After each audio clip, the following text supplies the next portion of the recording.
ताकि रिकॉर्ड भी हो जाए ना कि बेस मशीन हम सिर्फ रेडी कर रहे हैं अभी। सही है, तो बेस मशीन के अंदर मैं आपको एक T2 स्मॉल बना देता हूँ 2 GB रैम के साथ।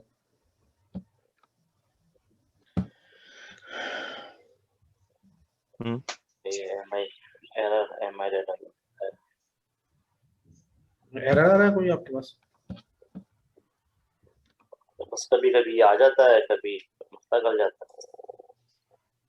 तो एरर को आप देखा करें ना कि एरर उसमें आ क्यों रहा है, क्या आ रहा है। उस एरर को पढ़ेंगे ताकि आपको आइडिया भी होता तो रहेगा। विंडोज बेस मशीन फर्स्ट वाली इंस्पेक्ट करनी है, विंडोज बेस मशीन? जो 2019 वाली ना। जी जी, 19 वाली।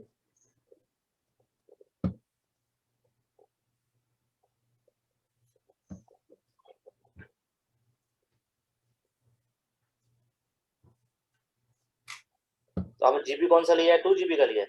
हाँ, 2 GB लिया। ये T2 स्मॉल वन। हाँ, T2 स्मॉल।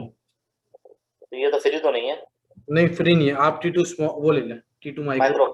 हाँ, माइक्रो ले लें, माइक्रो इससे छोटा। हाँ मैंने माइक्रो लिया है। तो नंबर ऑफ इंस्टांसेस हमने 1 रखे हुए हैं, है ना।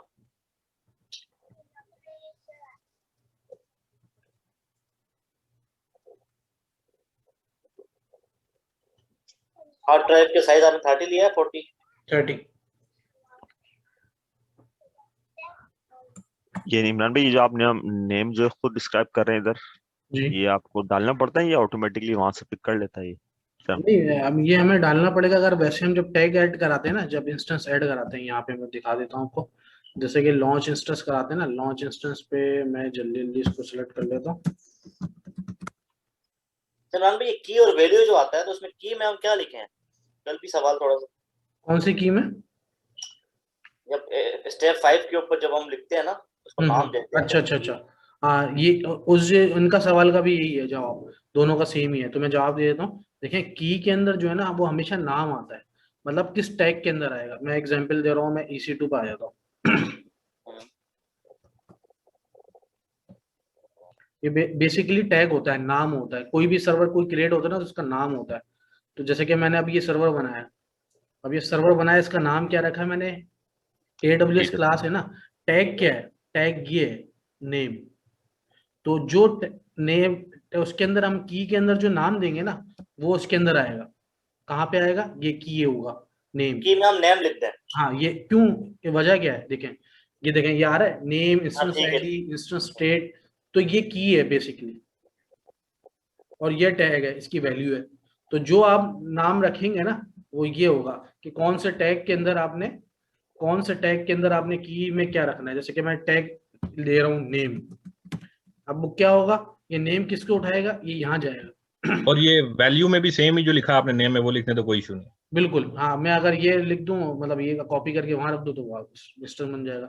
मैंने वहां पे दिया नहीं था नाम, इस वजह से मैंने यहाँ पे आके टैग कर दिया। दोनों चीजें कर सकते अच्छा हैं। वालेकुम सलाम। अच्छा। और इमरान भाई, वो जो आपने कहा था RDP TCP जो पोर्ट है, वो मैं अभी कस्टम पे जाने दे रहा हूँ, यानी 0 पे जाने दे रहा हूँ, ताकि वो सारी सेस हो जाए। सही है, सही है। ठीक है। तो सिक्योरिटी ग्रुप का नाम भी हम सेम ही दे दें, है ना? हाँ, सेम दे दें। आपका पुराना क्रिएट हुआ होगा ना, मैंने तो ऑल अलाउ कर दिया था मनी। अब जैसे अगर हाँ, आप पुराना वाला एक इशू हुआ है, सही है। पुराना हुआ हमारा एग्जिस्टिंग के अंदर आप चेक लगाएंगे, एग्जिस्टिंग में बहुत सारे आ रहे होंगे। तो तो आप रिव्यू में लॉन्च कर देना बस। हेलो, अस्सलाम वालेकुम। जिसके अंदर जो है ना, वो आपके रूल्स आ रहे होंगे ना ऑल अलाउ का, तो वो लगा दिएगा। ठीक है, वो लगा दिया है। और ट्रैफिक के अंदर हम ऑल ट्रैफिक कर दें, हाँ, मैंने अभी तो फिलहाल ट्रैफिक ऑल कर दिया ना, तो रिव्यू में लॉन्च कर देना। इसलिए कि वो, हाँ हाँ, पोर्ट्स वगैरह का तो हम अब जैसे ही हम प्रैक्टिस कर रहे हैं, तो हम ऑल ट्रैफिक कर देते हैं, इसलिए कि थोड़ी देर के लिए कर रहा है। लेकिन हम जब मतलब प्रोफेशनल उसमें वे में जाएंगे ना, तो जैसे मैंने आपको एक एक पोर्ट करके बताया था ना, तो हम उसको फॉलो करेंगे प्रीवियस क्लास को। लेकिन जब हम टेस्टिंग करेंगे ना, जब हमें बार बार सर्वर बनाना पड़ रहा है, तो मैं फिर रिपीट हो रहा है ना ये बार बार, तो मैं इसको जल्दी जल्दी, ताकि हमें टाइम ना लगे, जल्दी हम इंस्टेंस पे पहुंच जाए, हमारी क्लास पे पहुंच जाए, जो हमारी करंट क्लास है अभी। ठीक है। और कीप योर नेम भी हम डाल दें अपना ही ना। हाँ, नाम जरूर।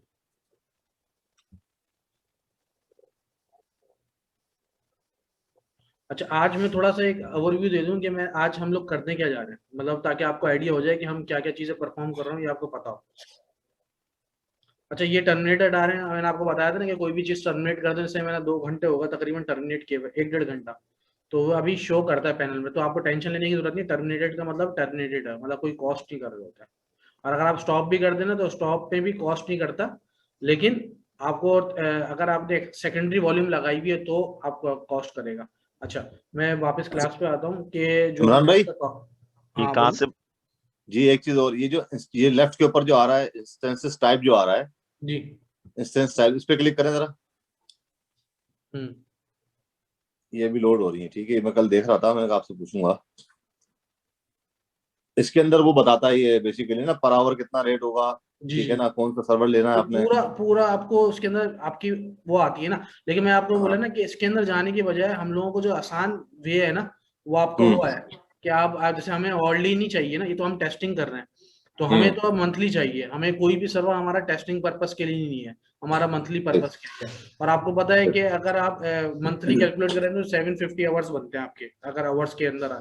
अच्छा, मैं एक और चीज क्लास स्टार्ट होने से पहले आपको ये दिखा दूं कि बिलिंग, जो कल हमने जो सर्वर वगैरह क्रिएट किया था, तो ऐसा ही जी देखा, बिल्कुल एक्यूरेट उन्होंने बिलिंग की है, कोई ज्यादा बिलिंग नहीं की। जितना मेरा उसमें आ रहा था तो उतनी ही बिलिंग की है।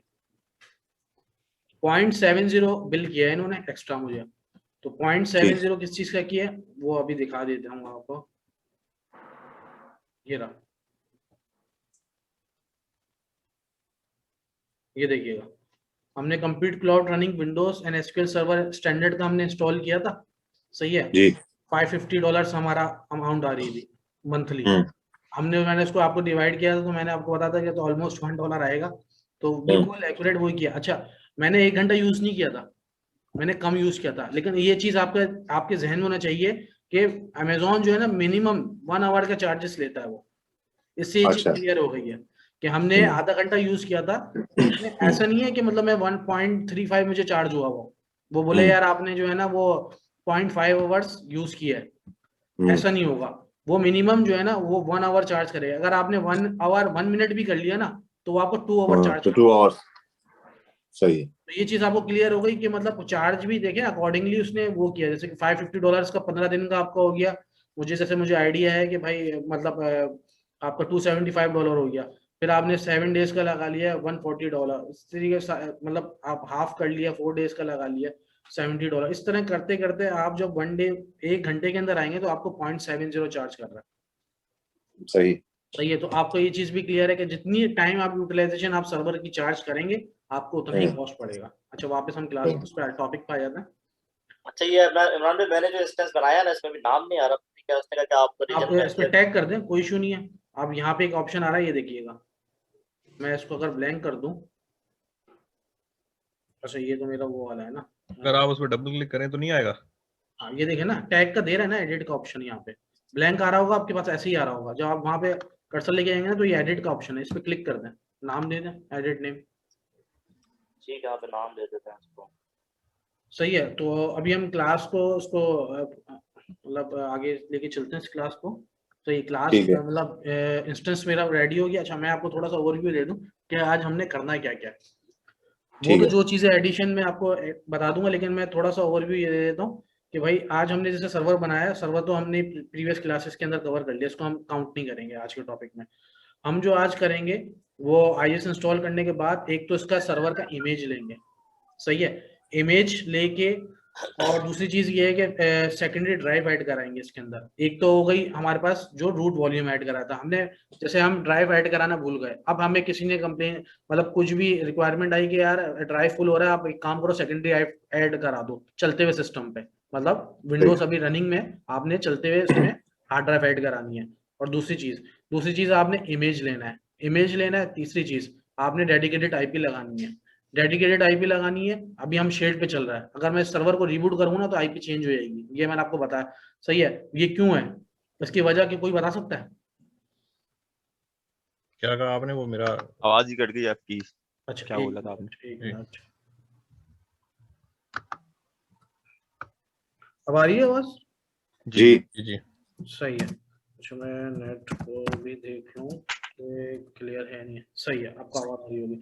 अच्छा, मैं ये बोल रहा हूँ कि एक क्वेश्चन है, मतलब ये एक जो आईपी आ रही है पब्लिक आईपी एड्रेस, सही है, ये मैं रीस्टार्ट करूंगा इसकी चेंज हो जाएगी। सही है। तो वो किसी को कुछ आइडिया है इसके बारे में? क्लास चल रही है क्योंकि ये पब्लिक आईपी है ना, तो वो डिफरेंट राउट करता है जब भी आप रीस्टार्ट करते हैं सिस्टम को। हाँ, ये इसलिए कि बताऊं क्या है, जब बाय डिफॉल्ट जो है ना अमेजोन अपने डीएचसीपी से देता है आईपी, पब्लिक आईपी। अच्छा, उसमें क्या होता है, वो स्टैटिक नहीं होती है। स्टैटिक क्या होती है? स्टैटिक मतलब फिक्स हो जाती है आईपी। ये आपकी आईपी फिक्स नहीं होती सर्वर पे, वो अपने पूल से जब रीस्टार्ट होगा ना तो वो दूसरा कोई सर्वर बन के आएगा तो वो उसके पास आईपी चलेगी। ये आईपी रोटेशन वाली होती है, सही, ये फिक्स नहीं होती। तो सबसे पहला काम, आप जो सर्वर जब कंपनी बेस में, ये तो हम प्रैक्टिकली कर रहे हैं ना काम, एक लैब इन्वायरमेंट में काम कर रहे हैं, लेकिन एक प्रोफेशनली क्या होता है, सबसे पहले आप आईपी लगाते हैं, स्टैटिक आईपी। तो मैं आपको अभी दिखाऊंगा कि इलास्टिक आईपी, पब्लिक आईपी कैसे किसी इंस्टेंस के ऊपर लगाते हैं, सही है। और हम लोग सेकेंडरी ड्राइव ऐड कराना है और उसका इमेज बनाना है। इमेज बनाने के बाद उसको हमने, जैसे कि वर्जीनिया में हमारा सर्वर है, मैंने उस सर्वर को माइग्रेट करना है, मतलब ओरिगॉन में या किसी भी ओहायो में या कैलिफोर्निया में मैंने सर्वर को माइग्रेट करना है। तो मैं किस तरीके से सर्वर पे लेके जाऊंगा, तो वो सारी चीजों को हम इसमें देखेंगे, सही है। तो 1 बाय 1 स्टार्ट करते हैं। सॉरी जैसे जी बोल रहे हैं, कौन बोल रहा है? जी बोले। हाँ, मैं ये कह रहा था, अपना मैंने ये लॉन्च किया तो उसमें आ रहा है fail to describe disable API termination for instance, और नीचे कुछ भी नहीं आ रहा उसका, जो डिटेल्स होती है ना। नहीं, आपने कौन से स्टेप पे आपके पास आ रहा है, मतलब आपने क्या क्या चीजें की हैं? सब जो आपने बताया है, लॉन्च भी कर दिया था, स्टेटस चेक के अंदर इनिशियलाइजिंग आ रहा है, जैसे आपका आ रहा है ना चेक पास, तो ये इसमें नहीं आ रहा। अच्छा, तो मेरे ख्याल से आपको होस्ट बना दूं, आपकी स्क्रीन व्यू होगी तो फिर हम देख सकते हैं ना उसको किस तरीके से, या स्क्रीनशॉट सेंड करें। मैं दूसरे सिस्टम पे कर रहा हूँ, इस पे नहीं कर रहा। मतलब 1 बाय 1 देख लें, ये देख लें, मैं दोबारा दिखा दूं आपको किस तरीके से किया। आपने कहीं ना कहीं गलती की होगी। तो तीसरी दफा बना रहा हूँ, लेकिन अभी इस दफा मिस्टेक, पता नहीं गलती क्यों हो रही है, समझ में नहीं आ रहा। हालांकि सही कहीं ना कहीं मिस्टेक कर रहे हैं, इसलिए कि अदरवाइज दोबारा उसको टर्मिनेट करके नया बना देता हूँ। हाँ, उसको टर्मिनेट कर दें।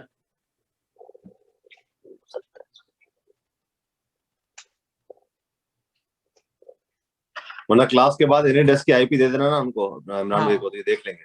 बिल्कुल, आप मुझे आईपी दे दिएगा एनीडेस्क की, मैं आपके सिस्टम पे देख लेंगे, या अभी अगर अभी देखना है तो अभी देख लें, कोई इशू नहीं है मुझे, या क्लास को कंटिन्यू करें। क्लास कंटिन्यू कर लें, ज़्यादा बेहतर रहेगा, सब लोग पे डिस्कस करते हैं। चलो सही है, तो सही है। आज के टॉपिक्स तो सबको क्लियर हैं, तो आप 1 बाय 1 हम इसको परफॉर्म करते हैं। तो अब अच्छा इमरान भाई, एक ये आईपी के हवाले से सवाल था कि जब हम किसी ऑर्गेनाइजेशन में काम कर रहे हैं, वहां पे अपना उनका नेटवर्क चल रहा हो और हमें ये अपनी मशीन उनके नेटवर्क से मिलानी हो, तो उसके लिए हमें मतलब किस तरीके से मतलब वो उसको एडजस्ट करेंगे उस नेटवर्क पे? नहीं, मतलब उनके नेटवर्क से मिलानी है, मतलब आप तो अमेजोन की कंसोल पे, जैसे अपनी कंपनी के अंदर बैठे हैं आप, आपकी कंपनी का अकाउंट मिला हुआ है अमेजोन का, आपने सर्वर वहां बना रहे हैं, तो दूसरी तो नेटवर्क में मतलब मिलाना मतलब अगर और मजीद मशीन है हमारे पास, सही है, सबकी अगर आईपी डिफरेंस है या कोई, अगर उनको एक ही नेटवर्क पे लाना हो? नहीं, एक ही नेटवर्क पे है ना। देखें, ये जो आईपी आ रही है ना, ये कभी भी सेम नहीं होंगी। ये हर इंडिविजुअल सर्वर की एक पब्लिक आईपी होगी, सही है, शेयर्ड आईपी नहीं होगी, डेडिकेटेड आईपीज होती हैं, सही है। एक तो चीज ये है, और ये उसके पीछे मैकेनिज्म लगा हुआ है, अमेजोन का अपना नेटवर्क पूल लगा हुआ है पूरा, तो वो उसका मैकेनिज्म है पूरा। अब जैसे फर्ज करेंगे आईपी है ना, अब आप इसको सर्च करेंगे ना कि ये कहाँ की है, ये देखें, मैं वर्जीनिया की आईपी में, असूलन तो ऐसा नहीं है कि ये कैलिफोर्निया की आईपी आ रही होगी, ये आपको वर्जीनिया की आईपी आ रही होगी। इसकी इन्फॉर्मेशन चेक करनी है मैंने, तो मैं IP2 लोकेशन पे अगर चेक करता हूँ इसकी आईपी, तो ये मुझे पूरी सारी इन्फॉर्मेशन देगा कि भाई ये कहाँ की आईपी है, कौन से नेटवर्क की है, ISP कौन सा है और कहाँ की आईपी है। ये देखें, वर्जीनिया की है और अमेजोन इसका ISP है, सही है। मतलब वो सारी इन्फॉर्मेशन आपकी जो मेन आ रही है ना, वो ये है कि रीजन कौन सा है और कंपनी कौन सी, कहाँ की आईपी, किस ISP की है। तो तो अगर हमने 4 सर्वर बनाए और 4 के डिफरेंट रीजन पे बनाए, तो डिफरेंट आईपी एड्रेस एलोकेटेड होंगे उनको? बिल्कुल डिफरेंट आईपीज देनी है उनको, और वो आपस में जो कम्युनिकेट भी करेंगे उसी नेटवर्क पे? नहीं, उसी नेटवर्क में नहीं करेंगे, नेटवर्क चेंज होगा। मैं आपको बता रहा हूँ ना, कैलिफोर्निया का एक अलग आईपी पूल है ना, अब वो वर्जीनिया की आईपी है, वो कैलिफोर्निया की है। आप उसको मैनेज कैसे करेंगे? आप सिक्योरिटी ग्रुप से करेंगे। अगर वो दोनों आपस में बात करनी है ना, बिलफर्ज करें कैलिफोर्निया और वर्जीनिया का आपस में एसक्यूएल कनेक्ट करना है, एग्जांपल दे रहा हूँ, वर्जीनिया वाले सर्वर ने कैलिफोर्निया का एसक्यूएल जो बना हुआ है ना, एसक्यूएल कैलिफोर्निया में, वर्जीनिया में कुछ नहीं है, लेकिन उसका यूजर वो वहां पे एसक्यूएल कनेक्ट करना है, तो क्या करेगा वो, उसकी आईपी जो है ना, जो वर्जीनिया वाले की, जिसमें एसक्यूएल नहीं है, तो वो एसक्यूएल वाले सर्वर के सिक्योरिटी ग्रुप में जाके उसकी अपनी वर्जीनिया की आईपी डाल देगा।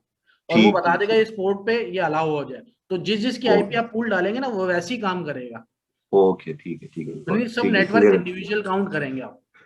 ठीक है, ठीक अच्छा है, इमरान clear। भाई, मेरा ये सर्वर अभी क्रिएट हो गया है। अब सही इसको है। मतलब कि वो विंडोज अपने कंप्यूटर से कनेक्ट करने के लिए वो एक मतलब कि इसमें की ब्रेक करनी पड़ती है, यानी कि इसके पासवर्ड के लिए वो जो एडमिनिस्ट्रेशन समथिंग जी होती जी, है, जैसे आप वो कहाँ? विंडोज गेट पासवर्ड करेंगे ना, जैसे कि आप इसकी बात कर रहे हैं ना, कि जी जी, आप इसकी बात। सिक्योरिटी में गए, गेट विंडोज पासवर्ड, आपने जो की रखी होगी वो की आपने दोबारा, जैसे कि इसका नाम भी आ रहा है AWS क्लास के मैंने की रखी है, तो मैं जी, मुझे वो की देनी है, मुझे इसका पासवर्ड आ जाएगा।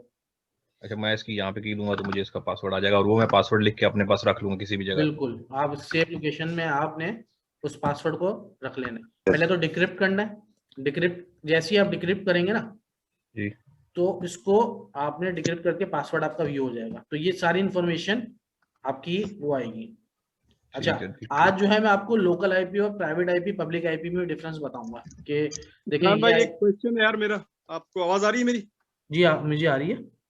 जी जी, एक क्वेश्चन है मेरा। जैसे लेट सपोज यहाँ पे हम जब अमेजोन का सर्वर एक्सेस करते हैं तो हम पब्लिक आईपी के थ्रू करते हैं, ठीक है ना? ऐसे ही होता है ना? ऐसा ही है।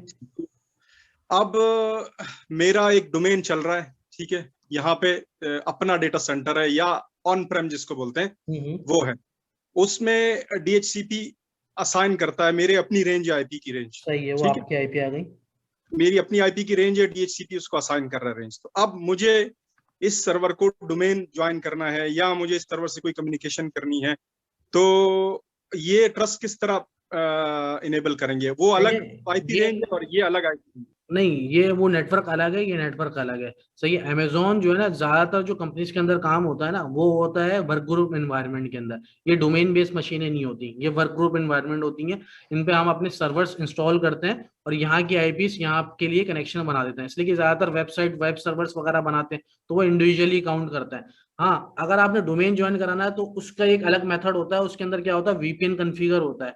सही, आपके नेटवर्क का हाइब्रिड एनवायरनमेंट बनता है। मतलब हाइब्रिड क्या होता है कि अपने नेटवर्क से वहां के राउटर तक एक VPN क्रिएट करेंगे, फिर कनेक्ट हो जाएंगे, फिर आप उसके लोकल नेटवर्क पे आ जाएंगे, तो फिर आप वो मशीन जो है उसके साथ एडी जैसे बनता है, वो पूरा एक एनवायरनमेंट क्रिएट होता है। लेकिन वो हर कोई नहीं करता, इसलिए कि ये इधर पेमेंट देनी पड़ती है, आपको चार्जेस होते हैं। वहां पे आपको बिल्कुल डाटा सेंटर, आपने एक स्टोरेज खरीद ली है, डाटा सेंटर बना लिया है, आपको वन टाइम आपने पेमेंट दे दी है, बिल फर्ज करें $1000 आपका सर्वर आ गया, सब चीज हो गई। अब मैं जितनी भी मशीनें बनाऊं वहां पे आराम इजिली बना सकता हूँ, उसकी कॉस्ट थोड़ी नहीं मतली। तो मैं डोमेन पे मशीनें ज्वाइन नहीं करूंगा, मैं इंडिविजुअल ऐसा, हम जो काम कर रहे होते हैं ना अमेजोन के ऊपर या एज्योर सर्वर पे, कोई भी कंपनी जो काम कर रही होती है ना, बेसिकली उन सर्वर्स को लेके चल रही होती है जिनका हमें डाउन टाइम, जिनसे हम कुछ पे कर रहे हो, मतलब पे मतलब गेट कर रहे हो कुछ, मतलब ऐसी कोई एप्लीकेशन डाल रहा हूँ, जैसे कोई ऐसी वेबसाइट है या कोई ऐसी है जो जो हमें सेल करके दे रही है, जो कमा के दे रही है, क्लियर कर रहे हैं। ऐसी अच्छा, जो एप्लीकेशन नहीं जो डाल रहे जो नॉर्मल, हमारे टेस्टिंग पर्पस पे है या हमारे लोकली हमारे काम आ रही है। अच्छा जैसे मैं एज्योर के अंदर, ये तो होता है क्लाउड मैनेजमेंट गेटवे, CMG बोलते हैं, ठीक है जी उसको। तो इस तरह इसमें कोई चीज है, इस तरह कोई जी जी, मैनेजमेंट इसमें भी गेटवे? सेम सेम एनवायरनमेंट है, इसमें भी बनेगा। अच्छा ठीक है, बस वही वहां तक कॉन्सेप्ट क्लियर हो जाए तो जी जी, नो प्रॉब्लम। सही है। तो अभी हम इसको कंटिन्यू करते हैं। ये आपने यूजर नेम कॉपी कर लिया इसमें। अच्छा इमरान भाई, जब मैं इसको मतलब कि रिमोट डेस्कटॉप से कनेक्ट कर रहा हूँ तो वो मुझे ये वैसे मैसेज दे रहा है, क्योंकि मैंने तो उसकी जो ऑल ट्रैफिक लगाई थी अपना 0 के ऊपर, तो वो मुझे कह रहा है the identify of the remote computer can not be verified, you want to connect anyways. Yes. हाँ, यस कर देना उसको, अच्छा, उसको यस कर देंगे और चेक लगा देंगे, तो वो आपसे फिर पासवर्ड भी कनेक्शन करते वक्त नहीं पूछेगा।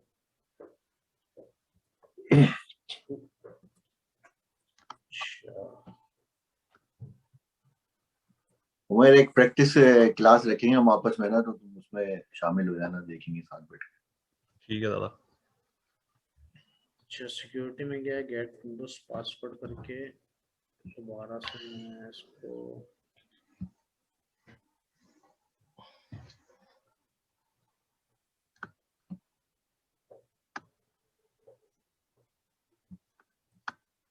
अच्छा जितनी दफा भी आप गेट करेंगे ना, तो ये सेम पासवर्ड ही लेके आएगा।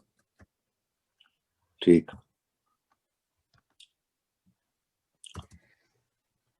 सही है, इसको हम जल्दी जल्दी थोड़ा सा IES इंस्टॉल कर लेते हैं। जो कल कोई रिक्वेस्ट कर रहा था कि IES बता दें दोबारा क्या क्या चीज़ें होती हैं उसमें, तो हम एक दफ़ा IES करके वेबसाइट एक लाइव करके देख लेते हैं कि वेबसाइट कैसे लाइव होती है। DNS पॉइंट कर लेते हैं। IES इंस्टॉल किया हुआ था ना हमने वैसे तो। IES इंस्टॉल किया हुआ है? जी जी जी, किसमें? लास्ट इस पहले वाला वो जो हाँ, फ्री उसके था अंदर हमें वेब सर्वर बनाना होगा ना। IES तो देखें अभी इंस्टॉल करना पड़ेगा वेब सर्वर बनाने के लिए ना, उसमें फिर हम DNS पॉइंट कर देंगे ना इसके अंदर कि DNS की वेबसाइट हमने नहीं देखी ना कि वेबसाइट लाइव कैसे होती है। अब क्या होगा, इसके अंदर IES इंस्टॉल कर दूंगा, अपनी वेबसाइट को पॉइंट करा दूंगा यहाँ पे। सही है, आपके IES के ऊपर जो मैं इंस्टॉल कर रहा हूँ इस सर्वर के अंदर, अब मैं उसको पॉइंट कराऊंगा इस IP के अगेंस्ट में। सही है, तो मेरी वेबसाइट अभी क्या चल रही है, जैसे मैं एग्जांपल दे रहा हूँ कि मेरी अभी विस्मोटेक, अगर मैं एग्जांपल दे रहा हूँ, ओपन करता हूँ,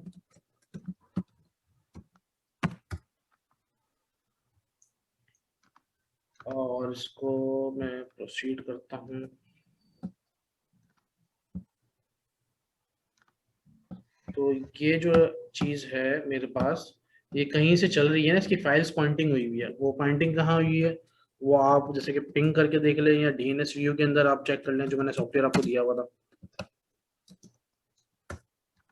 सही है, ये इस होस्ट पे हुई हुई है। अच्छा, ये होस्ट कहाँ पे है? ये सारी वो तो हमने फर्स्ट क्लास में ये सारी चीजें देख ली ना कि किस तरीके से हमने पॉइंट करते हैं और किस तरीके से हम इंफॉर्मेशन निकालते हैं कि कौन सी चीज कहाँ पे पॉइंट है। इसलिए कि मेन एडमिनिस्ट्रेशन की जो चीज है ना, वो ये चीज है कि आपने गेट करनी है इंफॉर्मेशन की कहाँ पे किस, मतलब एक चीज से दूसरी चीज आपने जोड़नी है, मतलब चीजें उस तरीके से फिर आप डेस्टिनेशन तक पहुंचेंगे। देखिए नेम चिप के सर्वर की IP मेरे। सही है, तो अब इसके अंदर क्या आएगी, अमेजोन आना चाहिए जब मैं इसको पिंग करूंगा, मतलब पिंग जो उसकी IP चेंज कर दूंगा DNS के अंदर जाके। तो वो चीज देखनी है हमने बेसिकली। तो इमरान भाई, ये तो आपकी एक वेबसाइट बनी ना, सपोज हमें कोई प्रैक्टिस के लिए कोई भी हम पेज बना के हम अपलोड हाँ, मतलब पेज बना दें। जैसे कि मैं टेस्ट फाइल डालूंगा ना, मैं आपके लिए, टेस्ट फाइल। हाँ मैं आपको जी वेबसाइट जी थोड़ी डालूंगा पहले उठा के पूरी। जी मैं तो समझ ठीक लें ठीक। कि आपको एक टेस्ट पेज बना के TXT फाइल डाल दें, TXT जी फाइल रन जी करके देख लें, आपके अंदर उसके जो लिखेंगे वो आना चाहिए बस। HTML वगैरह या जो भी। हाँ हाँ बिल्कुल।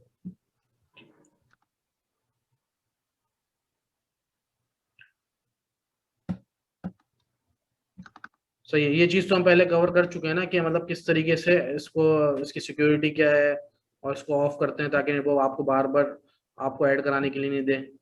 जी जी तो उसके बाद फिर हमने क्रोम से, हमने इंटरनेट एक्सप्लोरर से क्रोम डाउनलोड कर लेते हैं। इसलिए क्रोम जो है बेसिकली जो आपकी वेबसाइट्स वगैरह जो एज अ डेवलपर जो होते हैं ना, वो क्रोम यूज करते हैं ना, तो उसके अंदर इंस्पेक्ट एलिमेंट वगैरह आप चेक कर सकते हैं कि कोड में क्या इशू आ रहा है, तो वो थोड़ा यूजर फ्रेंडली होता है। तो लोग ज्यादातर क्रोम करते हैं। तो क्रोम आप कभी भी किसी भी कंपनी को या क्लाइंट को इंस्टॉल कर देते हैं, क्रोम करके दे दिया करें, इसलिए वो बाद में खुद रिक्वायरमेंट देता है कि क्रोम कर दें मुझे। सही है, तो अब जो है हम इसके ऊपर डैशबोर्ड पे गए। थोड़ा मैं इसको थोड़ा सा फास्ट कर दूंगा, इसलिए कि हमने प्रीवियस क्लास में किया हुआ है ना, तो जो चीजें हम जी जी कर चुके होंगे तो मैं इसको थोड़ा सा उसको ज्यादा डिस्क्राइब में नहीं जाऊंगा, ताकि जो है ना रिपीट ना हो। ठीक जैसे है किसी को अगर फिर भी इशू हो तो वो मुझे फिर बाद में मैसेज कर दिया करे कि डिस्क्राइब में इसको कर दूंगा वहां पे। लेकिन अगर जो जिन लोगों को पता है फिर उनके लिए थोड़ा सा वो ना हो ना क्लास में। सही है, तो मैंने आपको ये बोला था कि जितनी भी आपकी रिक्वायरमेंट है ना .NET की, वो आप सारी रिक्वायरमेंट आप इसमें कोई इतनी स्पेस लेते नहीं है ना, इतना कोई लोड होता है सब। कर ली बॉस ने।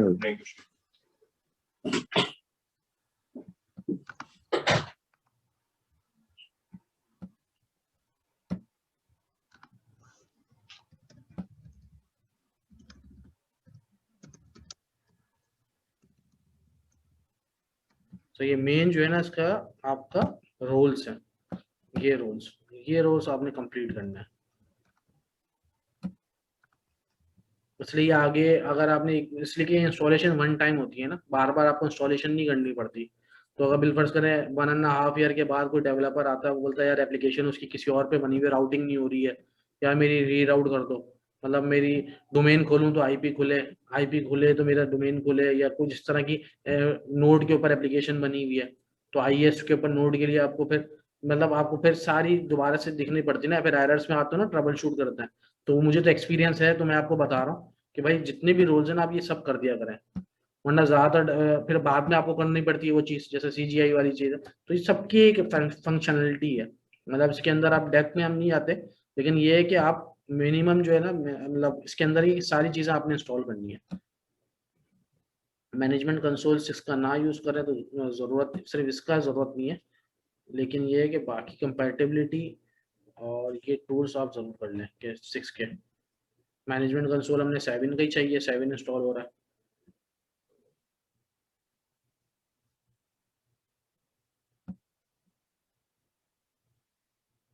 सही है। अच्छा, अब जब तक ये IS इंस्टॉल हो रहा है ना, हम दूसरी चीज कर लेते हैं, इसकी ड्राइव ऐड करा लेते हैं। अभी देखें, मैं आपको एक चीज ये दिखा रहा हूँ कि अब मैं इसके अगर सर्वर पे जा रहा हूँ ना,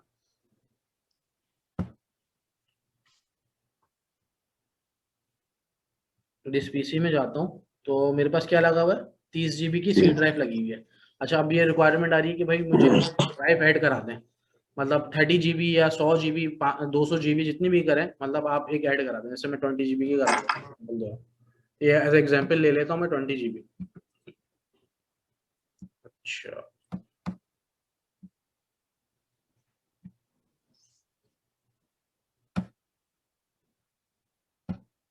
सही है। अच्छा, ये इन्फॉर्मेशन जो है ना, मैंने आपको बोला था कि एक एक्सेल बनाइएगा, और एक्सेल बना के सारी चीजें इन्फॉर्मेशन आपने रखनी है, ताकि आपको पता भी चले ना। अब बिल फर्ज करें, मैं एग्जांपल दे रहा हूँ, अब मेरी कंपनी में क्या होता है, बार बार ऑडिट कर देते हैं।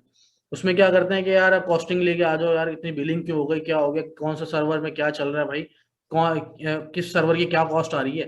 तो अब मुझे बार बार बोलते हैं, तो मैंने क्या किया, एक एक्सेल फाइल बना ली है। एक्सेल फाइल में क्या है, मैंने उसके सर्वर का नाम डाल दिया, सही है, इंस्टेंस ID डाल दी, उसकी IP डाल दी, सही है, उसका अकाउंट डाल दिया। जैसे मैंने अलग अलग बनाए हुए हैं, मैंने एक ट्रेडिंग का बनाया हुआ है, मैंने एक एजुकेशन का बनाया हुआ है, मैंने एक डिजाइनिंग का बनाया हुआ है, 3-4 अमेजोन के अकाउंट है, सबके अलग अलग, ताकि बिलिंग के लिए फिजिबल हो, मुझे आसानी हो।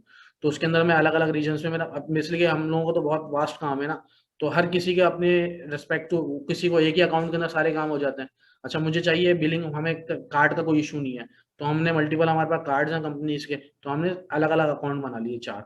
अब मैं उस अकाउंट को इसी तरीके से मैनेज करता हूँ, तो उसकी मैं डिटेलिंग क्या करता हूँ, मुझे एक्सेल फाइल बना लेता हूँ, तो मैं एक लिख देता हूँ, जो शॉर्ट फॉर्म कर लिया, जैसे कि CMS कर लिया, सही है, ट्रेड कर लिया आपने, इस तरह के मैंने अकाउंट के नाम शॉर्ट फॉर्म रख लिए, तो मैं सर्वर्स के अंदर में ताकि रेक्टिफाई कर सकूँ। तो मैं डिटेल डालता हूँ सारी, यानी कौन सा बना हुआ है, इसलिए क्यों, इसकी एक दफा बिलिंग होती है। जैसे मुझे पता है कि मैं एक स्टैंडर्ड सर्वर बनाता हूँ, अब किसी ने ब्राउजिंग यूज करनी है ना, अगर वो मार्केटिंग के लिए यूज कर रहा है, या अपवर्क का अकाउंट, या फ्रीलांसर को अकाउंट यूज कर रहे हैं, या कोई भी चीज यूज कर रहे हैं, ब्राउजर सिर्फ यूज करना है, तो मैं उनको T2 स्मॉल देता हूँ, या T2 स्मॉल करके, और उनको क्रोम एक इंस्टॉल कर देता हूँ 30 GB के साथ। तो उसकी मुझे पता है प्राइसिंग फिक्स है, तो मैं उसकी, मुझे फिर बार बार एक एक के कैलकुलेट नहीं करनी पड़ती। मैं एक्सेल के अंदर सिर्फ मैं सेलेक्ट करता हूँ, फिल्टर लगाता हूँ, और सबके अकाउंट की प्राइसिंग ऑटोमेटिकली यहाँ पे आती है। कोई चीज एडिट करता हूँ ना, मैं एक्सेल के अंदर अपडेट कर देता हूँ।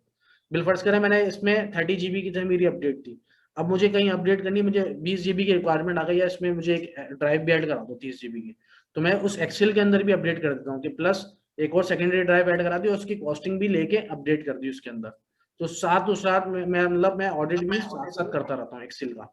तो मतलब ये भी आप अपनी डेली रूटीन में रखिएगा, कि मतलब आपकी एक एक्सेल की फॉर्मेट बना हुआ होगा ना, तो आपके लिए इजी होगा सारी चीजें चेक करना। यानी आपने एक सर्वर चेक करने एग्जाम्पल दे रहा हूँ, आपके कौन से अकाउंट के अंदर है, वर्जीनिया में, कैलिफोर्निया में, कहाँ पे। मेरे पास तो सिर्फ एक IP है ना, IP से तो आप नहीं पहचान सकते कि मेरे पास 4 अमेजोन के अकाउंट है, और सब में वर्जीनिया भी है, कैलिफोर्निया भी है, सारे अकाउंट्स हैं, और मैक्सिमम जगहों पे सर्वर्स बने हुए हैं। तो मैं कैसे ढूंढूंगा, मतलब मैं तो यहाँ चले गया, एग्जाम्पल दे रहा हूँ, IP2 लोकेशन पे, मुझे IP2 लोकेशन में क्या इन्फॉर्मेशन मिल रही है, मुझे मिल रही है, मतलब ये तो इसकी है ना, मतलब अगर मैं इसकी कॉपी करता हूँ, इसका IP कॉपी करके मैं करता हूँ, तो वर्जीनिया दिखाएगा ना मुझे। तो अब मुझे पता कैसे चलेगा कि कौन से अकाउंट की वर्जीनिया की, मेरे पास तो एक अकाउंट थोड़ी है। तो मैं उसके लिए अपने पास एक शीट मेंटेन कर रहा हूँ, और उसके अंदर इन्फॉर्मेशन लिखा हुआ है कि भाई इस वाली ID के अंदर ना ये अकाउंट है। जैसे अभी मेरी ID क्या है, Imran140, मेरा रूट अकाउंट है Imran140। तो इसी तरीके से एक और अकाउंट पे मैंने एक और अकाउंट बनाया हुआ है अमेजोन का, जैसे आपका एक अकाउंट है, तो ये मैं समझ ले मेरी कंपनी का अकाउंट है। तो मुझे पता होगा कि यार इस अकाउंट के अंदर ये वाली IP इसके अंदर है, तो मैं डायरेक्ट वो अकाउंट लॉग इन करूंगा, ना कि मैं ढूंढ रहा हूँ इसके अंदर। मुझे सबसे पहले यहाँ पता चल गई कि ये IP किसी वर्जीनिया की है और अमेजोन के सर्वर की है, सही है। अब मुझे शीट के अंदर ढूंढना नहीं पड़ेगा, मतलब मैं शीट में मैंने सिर्फ सर्च करा है, अब मुझे अकाउंट देखना है कि किस अकाउंट के अंदर है, मतलब ये Imran140 में, या वासिफ @ किसी और अकाउंट के अंदर है। तो मुझे डायरेक्ट वो लॉग इन करूंगा और वर्जीनिया खोल लूंगा। बिलफर्ज करें कैलिफोर्निया, तो मैं कैलिफोर्निया में नहीं ढूंढूंगा वो आईपी। ऐसा नहीं है कि मैं आईपी ये जो है ना कैलिफोर्निया में ढूंढ रहा हूँ, इसलिए कैलिफोर्निया में नहीं मिलेगी मुझे। मुझे 200% श्योर होगा कि मुझे वर्जीनिया के अकाउंट के अंदर ही मिलेगी। अगर इस आईपी वर्जीनिया के इस अकाउंट के अंदर नहीं है ना, तो फिर ये कहीं भी नहीं होगी, मतलब इस अकाउंट के अंदर कहीं नहीं होगी, फिर ये किसी और अकाउंट के अंदर ही होगी। मतलब ये थोड़ा सा आपको ना अपने आपको सोच भी ब्राइट थोड़ा सा ब्रॉड करनी पड़ेगी कि मतलब किस तरीके से एक एडमिनिस्ट्रेटर सोचता है। तो ये टेक्निक्स हैं, ये जब आप ऑन फील्ड जाएंगे तो ये आपकी अपनी अपनी टेक्निक्स होंगी, कोई दूसरे टेक्निक से काम कर रहा हो। सही, तो आप वापस मैं इस पे आता हूँ। अच्छा, अब हमने सेकेंडरी ड्राइव ऐड करानी है। सेकेंडरी ड्राइव, अच्छा ये इन्फॉर्मेशन आपको बोला था कि आप एक नोटपैड की फाइल में भी सारी इन्फॉर्मेशन हम नोट करते रहते हैं। सही है, ये अभी मैं एक नोट क्यों कर रहा हूँ, अभी मुझे जरूरत नहीं पड़ेगी सेकेंडरी ड्राइव ऐड कराने में, लेकिन मैं फिर भी आपको बोल रहा हूँ कि ये नोट किया करें। इससे क्या होगा कि ये यूनिक है ना, नाम आप फिर भी जो है ना इसका, जैसे कि मैं ये दे रहा हूँ AWS क्लास में एग्जाम्पल दे रहा हूँ आपको, ये मैंने कॉपी कर लिया, ये मैंने डॉकर में एक जगह पे था, मैंने इसको क्लास को कर दिया कॉपी। ये देखें दोनों का नाम आ गया सेम। अब मुझे कैसे पता चलेगा, एग्जाम्पल दे रहा हूँ, गलती से बन गया, मैं एग्जाम्पल दे रहा हूँ कि भाई मेरे से गलती से बन गया, नाम मैंने सेम रख दिया, तो मैं कैसे आइडेंटिफाई करूंगा। लेकिन नाम हमेशा टैग सेम हो सकता है, लेकिन कभी भी इंस्टेंस आईडी सेम नहीं हो सकती। तो मैं जो इसको रेक्टिफाई करूंगा ना वो इंस्टेंस आईडी से करूंगा, तो इस वजह से मैं ये इंस्टेंस आईडी कॉपी की है। तो ये थोड़ी सी टेक्निक्स हैं इसके अंदर कि छोटी छोटी जो आपको पता होना चाहिए कि हाँ किस तरीके से काम करना है। मतलब सिर्फ सर्वर बनाना नहीं है, आपको फिर आगे ट्रबल शूटिंग और दूसरी चीजें भी करनी है, तो उसके लिए आपको माइंड भी वैसे ही करना है अपने।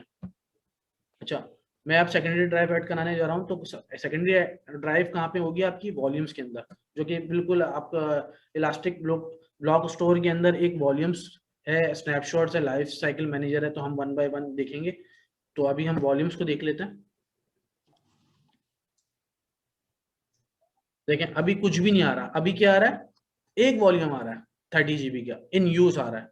अच्छा, ये किसके साथ अटैच है, मैंने इधर राइट क्लिक किया, मैं एग्जांपल दे रहा हूँ, उसको खोल लेता हूँ, मैं यहाँ पे आ गया, इस सर्वर के साथ ये अटैच है। तो ये आप अगर चाहें तो यहाँ पे कॉपी करें। ये मैं एज ए, ये जो टेक्निक्स है ना, ये एज ए एडमिनिस्ट्रेटर मैं आपको बता रहा हूँ कि मतलब ये चीज होनी चाहिए। अब मैं यहाँ पे भी टैग कर दूं, इसलिए कि वॉल्यूम का टैग करने का ऑप्शन नहीं देता ना वहां पे। तो जब आप सर्वर क्रिएट करके आ जाएं तो ये आप इधर लिख भी दें।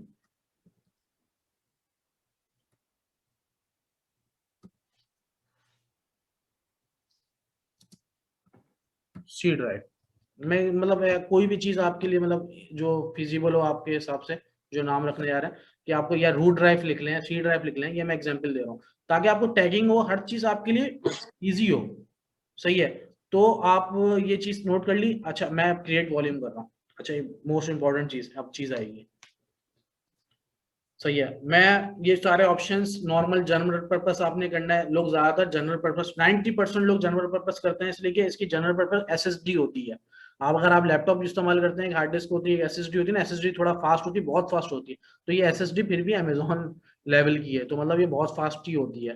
तो अगर आपने कॉस्टिंग कुछ कंपनी की आई हुई रिक्वायरमेंट के भाई हाई ऑप्स मुझे ड्राइव चाहिए, तो मतलब उस अकॉर्डिंग टू फिर आप ड्राइव भी चेंज कर सकते हैं। लेकिन 90% में आपको बोल रहा हूँ कि SSD GP2 में आपका सारे काम हो जाते हैं। जितने लेवल का भी आपका SQL हो, कितनी भी क्यूरीज आ रही हो आपके इस ड्राइव में, मैक्सिमम आपके सारे काम हो जाते हैं। सही है, अच्छा मैं 20 GB की ड्राइव ऐड कर रहा हूँ। अच्छा, दो चीजें हैं इसके अंदर। तो एक चीज है, सिर्फ मेन जो चीज है ना वो आपने देखना है अवेलेबिलिटी। आवाज यहाँ से सुन, ये अवेलेबिलिटी जोन का क्लियर है सबको जो हमने चीजें देखी थी? जी जी। अच्छा, मेरा एक क्वेश्चन है, वैसे कोई भी इसका आंसर दे दे ताकि हम उसको, मैं इसको क्लियरिफाई भी कर दूं, इसलिए ये इंपॉर्टेंट चीज है ना थोड़ी सी। तो अवेलेबिलिटी जोन में ये आ रहा है यूएस्ट 1A 1B 1C 1D 1E 1F, मैं कौन सी सेलेक्ट करूं?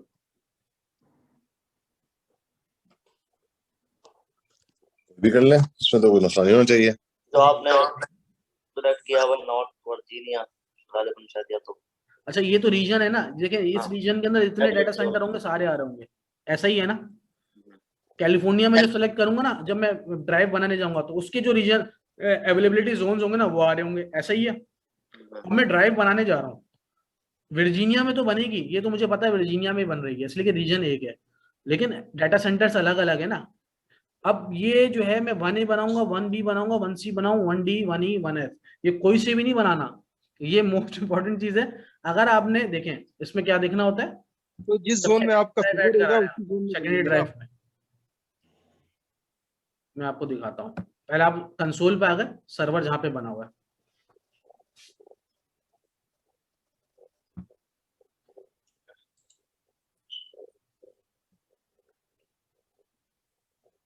सही है, यूएस्ट ईस्ट 1E सर्वर बना हुआ है हमारा, यानी जो हमने AMI जो बनाया है, ये इंस्टेंस बनाया है, वो हमारा बना हुआ है यूएस्ट ईस्ट 1E। अच्छा मैं 1E नहीं बनाऊंगा, 1E ये वाला है ना, मैं बना रहा हूँ, आप बकौल मैं आपके उसके ऊपर जा रहा हूँ कि आपने बोला यार 1A बना दो, टैग करना है, वही वही चीज है जो मैंने आपको बताया है कि आप नेम दे दें, नेम में क्या आएगा कि सेकेंडरी AWS क्लास, अच्छा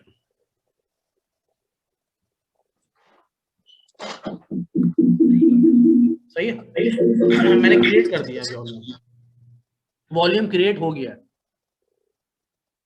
यहां से क्लोज कर दें या इस पे क्लिक कर दें, आप डायरेक्ट वॉल्यूम पे आ जाएंगे।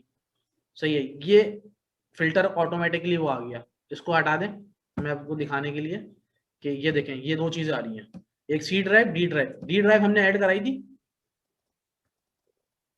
ये देखें इधर अवेलेबल भी दिखा रहा है कि किसी के साथ अटैच नहीं है, और जो सेकेंडरी वाली है जो सर्वर क्रिएट करते वक्त जो C ड्राइव आई थी उसके अंदर आपका इन यूज दिखा रहा है, ये अवेलेबल पे है। अच्छा ये अवेलेबल पे जो नहीं है ना, मुझे तो सर्वर में अटैच करानी है, किसी सर्वर के लिए मैंने बनाई है ये, तो मैं उस सर्वर में अटैच कराने जाऊंगा, यहाँ पे सेलेक्ट करके या तो राइट क्लिक कर दें या तो एक्शंस के अंदर चले जाएं, दोनों में सेम है। अच्छा अब आपको ऑप्शंस नजर आ रहे हैं कि अटैच करने के लिए, मुझे किसी सर्वर में अटैच करनी है ना, तो मैं अटैच करने जा रहा हूँ, अब मैं सर्वर ढूंढ के ला रहा हूँ, इसमें सर्वर एम्प्टी आ रहा है, अब मैं किस पे लगाऊं, इंस्टेंस तो बना हुआ है ना मेरा, इंस्टेंस क्या है, ये सर्वर है, ये सर्वर है इंस्टेंस रनिंग, ये इंस्टेंस का टैग है और ये सर्वर मेरा है, ये ऐसा ही है ना, और रनिंग में भी है, ये दूसरे जोन में ना इसलिए वो नजर नहीं आ रही है। बिल्कुल। अब मैंने ड्राइव आपके कहने पे 1A पे बना दी मैंने, ड्राइव कहाँ है 1A पे, तो वो बोल रहा है कि 1A के डाटा सेंटर में तो आपकी कोई मशीन ही नहीं है सर्वर, तो आप इस पे अटैच कराओगे, तो ये जो मशीन है ना, जब सेकेंडरी ड्राइव ऐड कराते वक्त, मैं आपको सर्वर की बात नहीं कर रहा, सर्वर में तो आप जब सर्वर सेलेक्ट करते हो ना तो आपको डिफॉल्ट पे जाने देते हो, तो डिफॉल्ट पे एक 1A पे चले गई मशीन। अब जब सेकेंडरी ड्राइव ऐड करानी है तो ये सारी चीजें फिर नोट करनी है कि आप बना कहाँ रहे हैं, आपका सर्वर कौन से डाटा सेंटर में रखा हुआ है, यानी कौन से अवेलेबिलिटी जोन में है, तो ये मेरे किसी काम की नहीं होगी, इसको मैंने डिलीट कर दें। अच्छा डिलीट करने से पहले मैं एक चीज दिखा दूं, आप मॉडिफाई भी कर सकते हैं इसको,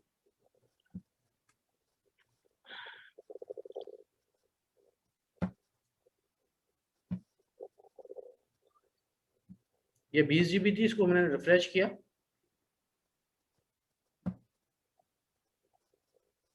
25 GB, सही है, तो मतलब ये मॉडिफाई करके मेरी साइज भी इंक्रीज हो गया, मतलब 20 GB की मैंने बनाई थी, और मैंने इसको अगर साइज भी इंक्रीज करना वो मैं आपको चले मैं थोड़ा सा बाद में दिखाऊंगा, अभी मैं इसके ऊपर वापस इमरान भाई जैसे अगर ये यूज में होती और हम इसको मॉडिफाई करते और इसमें से जिस तरह नॉर्मल हम स्टोरेज में करते हैं, हाँ करेंगे, अभी मैं उसके अंदर लैब में बताऊंगा आपको, इसके अंदर उसमें जब भी हो जाएगी, लेकिन वो मैं दिखाऊंगा आपको कि किस तरीके से होगी, वो लैब में अभी दिखाऊंगा बल्कि।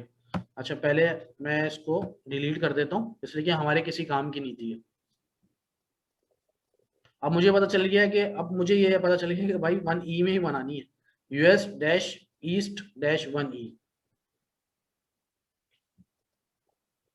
दोबारा गया 20 GB US-East-1A, नहीं बनानी इसलिए कि उस पर हमें बनाएंगे तो नहीं मिलेगी, 1E तक हमारा। तो अब मैं वापस गया, इसी तरीके से मैंने टैग किया,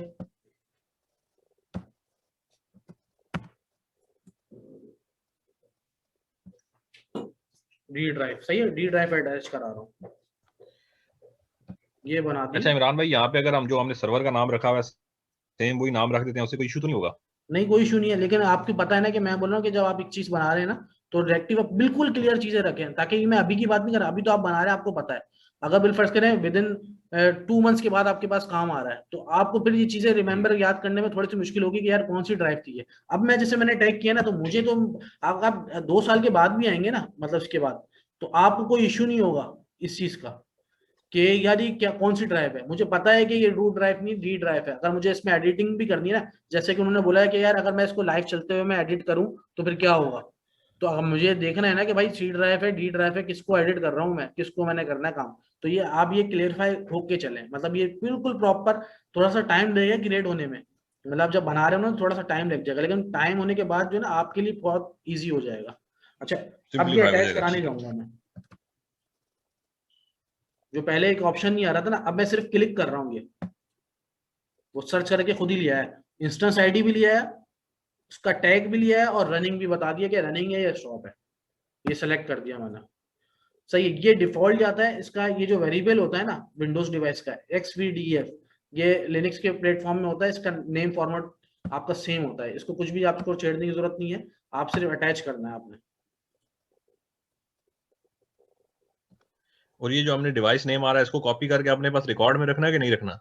इसको रखने की जरूरत नहीं है, इसको आपने अगर रखना है नहीं रखना है, इसलिए कि ये तो आपको यहीं रेक्टिफाई हो रहा है ना। मुझे तो बेसिकली मैंने आपको बता दिया ना कि मुझे तो ऑडिट के लिए मुझे इंस्टेंस की जरूरत होती है कि इंस्टेंस में ड्राइव कौन सी लगी हुई है, इसलिए सबकी कॉस्टिंग तो सेम है ना, चाहे 30 GB हो या 20 GB हो, जितनी भी होगी। मैं उसके अंदर एक दफा मैंने उसके अंदर मेंशन कर दिया 2 ड्राइवें लगी हुई हैं, किसी में 1 लगी हुई है, किसी में 2 लगी हुई है। एक लगी हुई है 30 GB की, दूसरी लगी हुई है 20 GB की, बस नाम वाम मेंशन करने की जरूरत नहीं है मुझे। मुझे मेंशन क्या है, प्राइसिंग किससे पता चलेगी कि ये लगी हुई कौन सी है, मतलब आप कौन सी यूज कर रहे हो जिसके कॉस्टिंग आएगी। मुझे तो इससे गर्ज है ना, मुझे नाम से गर्ज नहीं है। नाम तो मेरे लिए है कि मुझे अपनी मैनेजमेंट के लिए है कि मुझे इजी रहे, कि अगर कल को अगर मुझे आप बोलते हैं कि यार सर्वर में यार सेकेंडरी ड्राइव में ऐड करा दो, मतलब डी ड्राइव जो है ना उसकी 50 GB कर दो 20 से, तो मुझे वहां से ढूंढना नहीं पड़ेगा, वॉल्यूम आईडी कॉपी करके लाऊं और फिर मैं सारी चीजें करूं।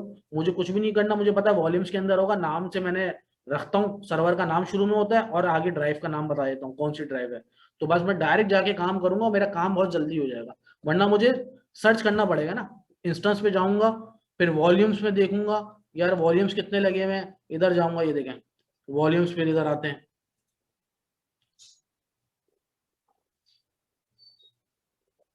एक मिनट,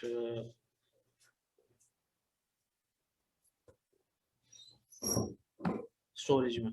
अच्छा इन्होंने आपके पास ओल्ड चल रहा है या न्यू चल रहा है? ओल्ड के अंदर जो है ना वो एक ही डिटेल के अंदर उन्होंने सारी चीजें कर दी है। ये जो न्यू पैनल है ना उसके अंदर उन्होंने डिफरेंशिएट कर दी, डिटेल्स कर दी, सिक्योरिटी अलग कर दी, नेटवर्किंग, स्टोरेज। तो मुझे पता चलेगा स्टोरेज देखनी है मैंने, तो स्टोरेज क्या आ रही है, एक आ रही है ये वाली, और ये रूट ड्राइव का देता है। मतलब अगर मैं इसके ऊपर राइट क्लिक करके इसको दूसरे लिंक पे भी खोल दूं ना तो डायरेक्ट वहां ले जाएगा मुझे कौन सी ड्राइव अटैच है, उसका नाम क्या है, सारी चीजें क्या, ये आ गई सी ड्राइव है। मुझे यहाँ से पता चल गया, क्यों, मैंने टैगिंग की हुई थी। वरना आप वॉल्यूम की आईडी से कैसे मालूम करेंगे कि ये सी ड्राइव है डी ड्राइव है? ये तो आपकी इतने टैगिंग से आपको पता नहीं चल सकता। आपको इजी वे क्या है, नाम के नाम रख दें आप स्टार्ट में। अच्छा मैंने ड्राइव इधर अटैच करा दी थी, तो वो ड्राइव अभी तक आई नहीं है क्या, इसको देख लेते हैं कि इन यूज हट गया या नहीं हटा। देखें इन यूज आ गई है, सही है, इन यूज हो गई। कहाँ पे इन यूज है, किसके साथ इन यूज है, ये इंस्टेंस की इंफॉर्मेशन दे रहा है। मैं इस पे क्लिक कर देता हूँ, ये इस सर्वर के साथ अटैच है, सही है। अब मैंने इस सर्वर को सिलेक्ट किया, जब सेलेक्ट किया तो स्टोरेज पे आ गया, और स्टोरेज पे मेरे पास 2 ड्राइव्स आ रही हैं। जो पहले एक आ रही थी ना, देखें ये रूट ड्राइव है हमेशा, और जो एक्स वीडियो मैंने आपको बोला कि हमेशा फिक्स होता है इसका, तो ये जो इसका नेम होता है ये बाय डिफॉल्ट आ रहा होता है, तो ये जो है सेकेंडरी ड्राइव है। वरना आप वैसे आपको इतना मुश्किल होना ना, यहाँ से आपको सर्च करना, ये करना। जब मुझे डायरेक्ट सर्वर को पता है सेकेंडरी ड्राइव में अटैच करा, तो उसकी आईपी है, मैंने डायरेक्ट आके सर्च करा है आईपी क्या है, इसका नाम ढूंढा और मैं वॉल्यूम्स में गया। और वरना और आसान वे कर लें आप इसके अंदर आईपी भी डाल दें, मेंशन कर दें नाम के साथ। मतलब मैं अगर इसकी आईपी उठा रहा हूँ और आईपी उठा के इसके साथ ब्रैकेट के अंदर ब्रैकेट में आईपी डाल देता हूँ और आसान कर देता हूँ, ताकि आपको हमेशा फिक्स हो जाए, जैसे कि डेडिकेटेड आईपी के साथ आप अटैच करेंगे। अच्छा, ये हो गई ड्राइव अटैच। अब हम सर्वर पे आ जाते हैं, यहाँ पे करें आप रिफ्रेश, आपको ड्राइव नहीं मिलेगी। अच्छा, ड्राइव नहीं मिलेगी, उसके लिए आपको सर्वर पे क्या करना पड़ेगा। अच्छा, ये इंस्टॉलेशन होगा, इसको मैं क्लोज कर देता हूँ, पहले मैं ड्राइव का देख लेता हूँ। अच्छा, ड्राइव देखने के लिए आपको ये एक ऑप्शन होता है ना जो आपने यहाँ से खोला है, मैं इसको बंद कर देता हूँ ताकि आपको इजी वे में नजर आ जाए। यहाँ पे आपने विंडोज पे सर्च लॉगिन किया और यहीं पे विंडोज सर्वर के फीचर के अंदर सर्वर मैनेजर आ रहा है, आपने सर्वर मैनेजर को क्लिक कर दिया।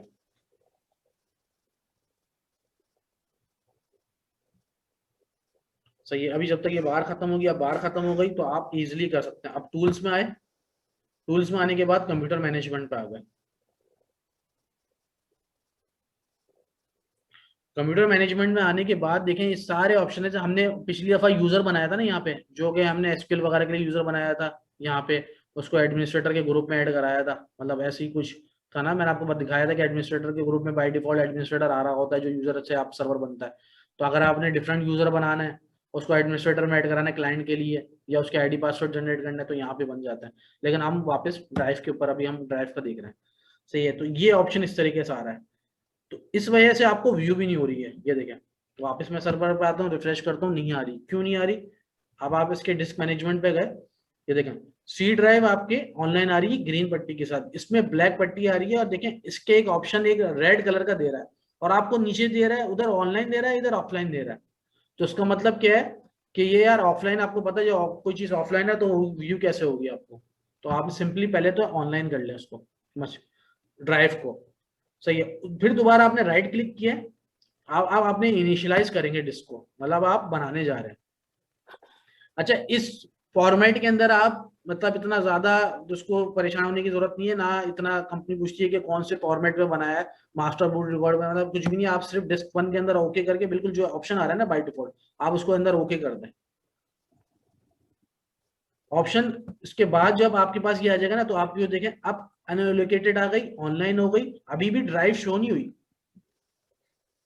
ये देखें F5 कर रहा हूं मैं, ड्राइव शो नहीं हो रही है। अब मुझे राइट क्लिक करके न्यू सिंपल वॉल्यूम देना है, इसमें कुछ भी नहीं करना है, इसमें भी डिफॉल्ट करना है, मतलब ज्यादा परेशानी की बात नहीं।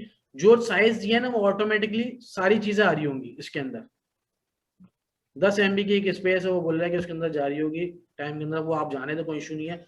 डिफॉल्ट के अंदर नेक्स्ट नेक्स्ट करके आपने फिनिश कर दिया, ये हो गई आपकी इनिशियलाइज और सारी कॉन्फ़िगर हो गई। अब आपकी जो सर्वर पे वो ये ड्राइव 20 GB की आपको व्यू हो जाएगी। ये देखें, मैंने रिफ्रेश भी नहीं किया, विद इन द सेकेंड वो व्यू हो गई। अच्छा, अभी किसी ने क्वेश्चन किया था कि ड्राइव मैंने सर्वर में अटैच कर दिया है, तो अब मुझे ड्राइव इसमें एडिट करना है, मॉडिफाई करना है डी ड्राइव। अब सर्वर तो रेडी होगी ना, आपने दे दिया क्लाइंट को या जो भी है, मतलब आपका सर्वर रेडी है, वेबसाइट्स कॉन्फ़िगर है उसके ऊपर। अब मुझे इसकी स्पेस फुल हो गई है, मतलब 20 GB स्पेस फुल हो गई, तो मैं समझ लें कि 5 GB है, 50 GB मैं बढ़ा रहा हूँ। मैं एग्जाम्पल दे रहा हूँ मैं आपको, मैं इसको 2 GB बढ़ा देता हूँ, मतलब आप 2 GB बढ़ाओ या 200 GB बढ़ाओ तो प्रोसेस वही होगा। यस किया, क्लोज किया। अच्छा, अभी पैनल के अंदर आपके पास 20 GB आ रहा है, अभी 22 GB हो गया। अब आप सर्वर पे आ जाए, यही पैनल आपने खोला हुआ है। सही, आप पहले सर्वर पे देख लें, इस फॉर्म पे आपने रिफ्रेश किया, 20 GB ही है। आप वहां वापस डिस्क मैनेजर पे गए, आपने यहाँ पे रिफ्रेश किया, देखें आपने जैसे ही F5 दबाया या रिफ्रेश किया तो अब वो दिखा रहा है कि 2 GB अनएलोकेटेड है। जितनी ड्राइव आप मजीद मॉडिफाई करेंगे ना, वो वहां पे अनएलोकेटेड इस फॉर्म के अंदर आ जाएगी। आप देखें अब मैं क्या कर रहा हूं, एक्सटेंड वॉल्यूम का ऑप्शन दे रहा है। मैं अगर इस ड्राइव पे ऐड कर रहा हूं, जो मैंने पहले से ऐड कराई हुई है, इसके ऊपर मैं ऐड करा रहा हूं, तो आपको पता है यार बढ़ानी है मुझे ड्राइव, तो मैं एक्सटेंड करा रहा हूं। अब मैं इसके ऊपर आ गया ड्राइव पे, इसके ऊपर मैं करा रहा हूं, तो न्यू सिंपल वॉल्यूम इसके ऊपर कराना है। तो अब मैंने आपने कुछ भी नहीं करना, आपने जैसे कि दोनों ऑप्शन पे कर सकते हैं आप, जैसे कि आपने एक्सटेंड वॉल्यूम किया, नेक्स्ट किया, वो सारी चीजें आपको बाय डिफॉल्ट ऑप्शन खुद ही दे रहा है, मतलब कि जो जो चीजें आपने कुछ इसमें चेंजेस नहीं करनी है, इसलिए कि जो मैंने मॉडिफाई करा ना वो सारे ऑटोमेटिकली जो चीजें करनी है ना वो यहाँ पे आ जाएंगी। सही है, ये आपका एक्सटेंड हो गया वॉल्यूम, यानी इसमें कोई ऑफलाइन सेकेंडरी अब दोबारा मैंने मॉडिफाई भी कर दी ड्राइव। अच्छा अब सर्वर पे आ जाते हैं, मतलब उस ड्राइव पे देख लेते हैं कि 22 GB। अच्छा मैंने अभी रिफ्रेश नहीं किया, मैं F5 दबाऊंगा, F5 दबा दिया, आ गई 21.9 GB। वो बता रहा था कि भाई वो उसके अंदर जो है वो MB जो है वो अपने पास रखेगा बूटिंग उसके अंदर, तो कोई इशू नहीं है, ये 22 GB ही है आपकी। सही है, तो वो आपको क्वेश्चन क्लियर हो गया कि अगर आपका रनिंग इंस्टेंस है और आपका लाइव चल रहा है, इससे डाउन टाइम भी नहीं आया, आपने ये देखा कि कोई डाउन टाइम भी आपका क्रिएट नहीं हुआ, और with in the running server के अंदर आपने कैसे सर्वर में ड्राइव भी ऐड करा दी और उसके अंदर उसको मॉडिफाई भी कर दिया। बिलफर्ज करें ड्राइव ऐड थी पहले से, तो आपने डाटा भी एक्सीड कर दिया, मतलब उसको बढ़ा दिया स्पेस। तो ये चीज क्लियर है, इसमें कोई क्वेश्चन किसी को है तो वो देख लेते हैं।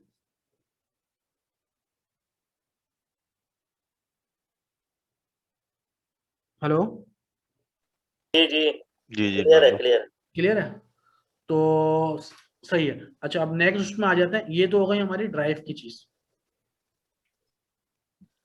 अच्छा इसमें एक सवाल छोटा सा था, ये जो अभी आगे चले जाएंगे, अवेलेबिलिटी जो जोन का मसला था ना जो आपने लास्ट टाइम बताया था, ये जी US east 1E 1E last time आपने जी चेंज जी किया हुआ था, तो हमने अवेलेबिलिटी जोन जो है ये दोनों सेम ही रखने हैं ना जी इसके जी अंदर? बिल्कुल, ये तो अभी मैंने आपको एग्जांपल भी करके दिखाई ना, वरना मैं चाहता तो डायरेक्ट उस पे बना देता, लेकिन मैंने आपको बताया कि अगर सर्वर जिस अवेलेबिलिटी जोन के अंदर है ना, आपको सेकेंडरी ड्राइव या जितनी भी ड्राइव है उसके साथ कनेक्ट करनी है, वो आपको सेम अवेलेबिलिटी जोन में रखनी है। अगर आप उस जोन में नहीं रखेंगे तो आपके पास तो वो व्यू नहीं देगा ना, अटैच कहाँ कराएंगे, हाँ वो बस क्रिएट तो कर कॉमन देगा सेंस वो, लेकिन अटैच नहीं होगी सर्वर पे। बिल्कुल सही। और कोई क्वेश्चन क्लियर है सबको बाकी?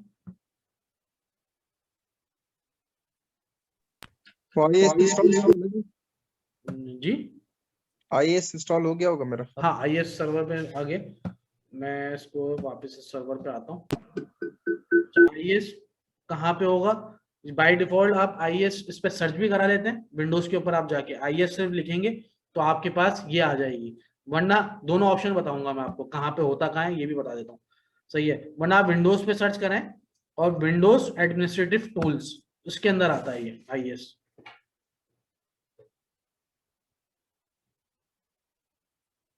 ये रहा इंटरनेट इंफॉर्मेशन सर्विसेज, इस पे आप क्लिक कर दें। वो सर्वर मैनेजर में भी आता है वो भी। हाँ उसमें भी आ जाता है, लेकिन मैं इजी पे बता रहा हूँ ताकि अगर किसी को नजर आए ना, तो मैं आसान तरीके से बता रहा हूँ। सर्वर मैनेजर, इसके अंदर आप जाते हैं यहाँ पे ना। अच्छा मैं सबसे पहले तो एक चीज ये कर लिया करें, इसको ना यहाँ से ओपन करके पिन टू स्टार्ट पे कर दिया करें, जो जो इंपॉर्टेंट चीज है ना आपकी, मतलब आपको बार बार सर्च ना करना पड़े। ये हो गया, ये सारी चीज हो गई। तो अब क्या होगा आपको कि आप जैसे ही क्लिक करेंगे तो ये सारी चीजें आपके सामने आएंगी, आप फौरन क्लिक करके इसको सर्वर पे आ जाएंगे।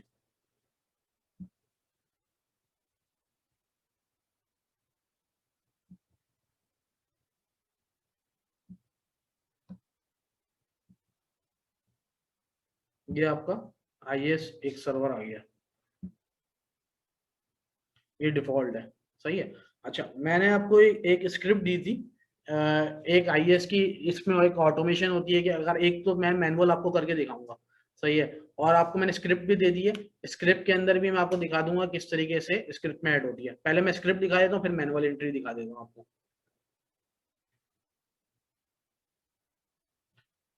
स्क्रिप्ट मेरे पास ड्राइव के अंदर थी, AWS स्क्रिप्टिंग।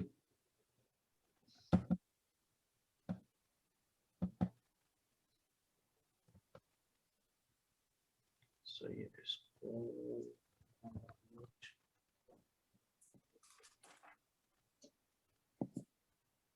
हेलो जी आवाज आ रही है? जी आपको आवाज आ रही है? हाँ लेकिन लाउड, थोड़ी सी लाउड हो रही है, गूंज रही है आवाज। आपको तो मेरी आवाज क्लियर है ना सब लोगों को? ये आपकी आवाज बिल्कुल क्लियर है। बस सही है। ये वासिफ भाई कोई कॉन्फ्रेंस कॉल पे लगे हैं मेरा ख्याल है। अच्छा स्पीकर का मसला है। लेकिन ये मैंने स्क्रिप्ट जो आप लोगों से भी शेयर कराई हुई है ना, ये वाली AWS स्क्रिप्टिंग के अंदर, तो इस स्क्रिप्ट को जी खोल लेंगे तो आपका IIS बहुत इजी हो जाएगा कॉन्फ़िगर करना, मतलब कोई भी साइट कॉन्फ़िगर करना।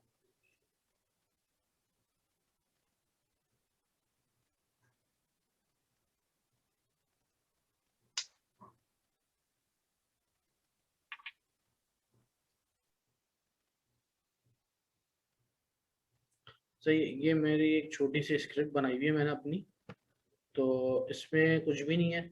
सही है, ये सारी चीजें ऑटोमेट कर रही है, डायरेक्टरी बना रही है, जो मैं मैनुअल आपको बना के दिखाऊंगा ना वो सारी चीजें इसके अंदर स्क्रिप्ट के अंदर बनी हुई है। इसमें कुछ भी नहीं करना, आपने वेबसाइट का नाम देना है और यहाँ पे इसकी आईपी डालनी है। सही है, वेबसाइट का नाम दे दिया मैंने, एग्जांपल दे रहा हूँ मैं आपको,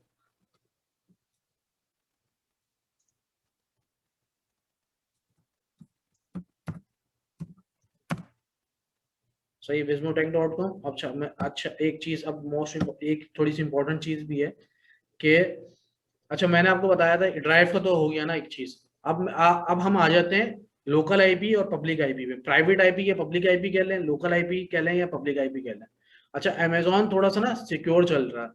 मैं सिक्योर किस सेंस में कहता है कि वो जो कॉन्फ़िगर करता है ना अपनी साइटें वगैरह, यानी कोई भी चीज यहाँ पे कॉन्फ़िगर करेंगे ना आईपी रिलेटेड, सही है, वो करेगा आपको लोकल आईपी के अगेंस्ट में। मतलब 172 या कुछ इसकी आईपीज आ रही होंगी, वो आपको कैसे पता चलेगा? आप नेटवर्क कार्ड में जाएंगे,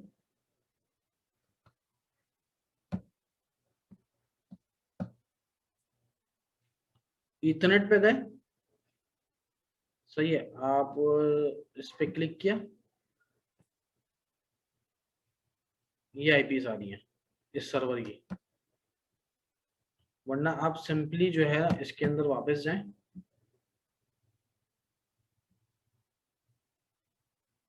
इसको जनरेटर सेटिंग्स में गए, राइट क्लिक किया, इसका स्टेटस ले लें या आप प्रॉपर्टीज ले लें कि कॉन्फ़िगर कौन कौन सी हुई है। सही, आईपी वर्जन 4 इंटरनेट एक्सक्लूजन। अच्छा ये डीएचसीपी पे होता है, मैंने आपको बताया था ना हमने स्टैटिक आईपी नहीं लगाई है, तो ऑटोमेटिकली ये डीएचसीपी पे होगा। अगर हम कुछ ना भी करें ना तो हमें एक आईपी अगर हमने सर्वर पे लगानी है तो हमें मैनुअली एंट्री करने की जरूरत नहीं है, इसकी आईपी ही आ रही है। सही है, आप बहुत तरीके होते हैं, आपने सीएमडी खोल लें कमांड प्रॉम्प्ट, उस सर्वर के अंदर आप आईपी कॉन्फ़िग लिख दें, देखें सर्वर की आईपी क्या आ रही है, IP version 4 address 172.31.54.111। DNS gateway वगैरह ये सब ऑटोमेटिक, जो हमने ऑटोमेटिक वीपीसी बनाया होता है ना, डिफॉल्ट सेलेक्ट कर रहे हैं, ये सारी चीजें वहां से ऑटोमेटिकली सारी उठ के आ रही हैं। अच्छा हम रिमोट क्या ले रहे हैं इस सर्वर को। अच्छा ये आईपी मैं आपको दिखा दूं कहाँ पे आती है,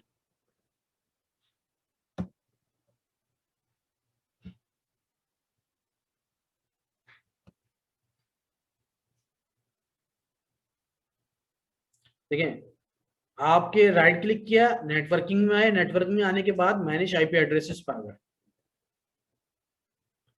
मैनेज आईपी एड्रेस पे आ गए। ये आपका इथरनेट एडाप्टर है, इसके अंदर एक एडाप्टर लगा हुआ है, मेन एडाप्टर, इस पे मल्टीपल आप नेटवर्क कार्ड भी ऐड करा सकते हैं। यानी बिलफर्ज करें मैंने 10 आईपीस ऐड करानी है, मेरे पास बड़ा सर्वर है, मेरे पास तो 35 आईपीस भी सर्च मतलब लगी हुई होती है एक सर्वर के ऊपर, हर साइड पे डेडिकेटेड आईपी है।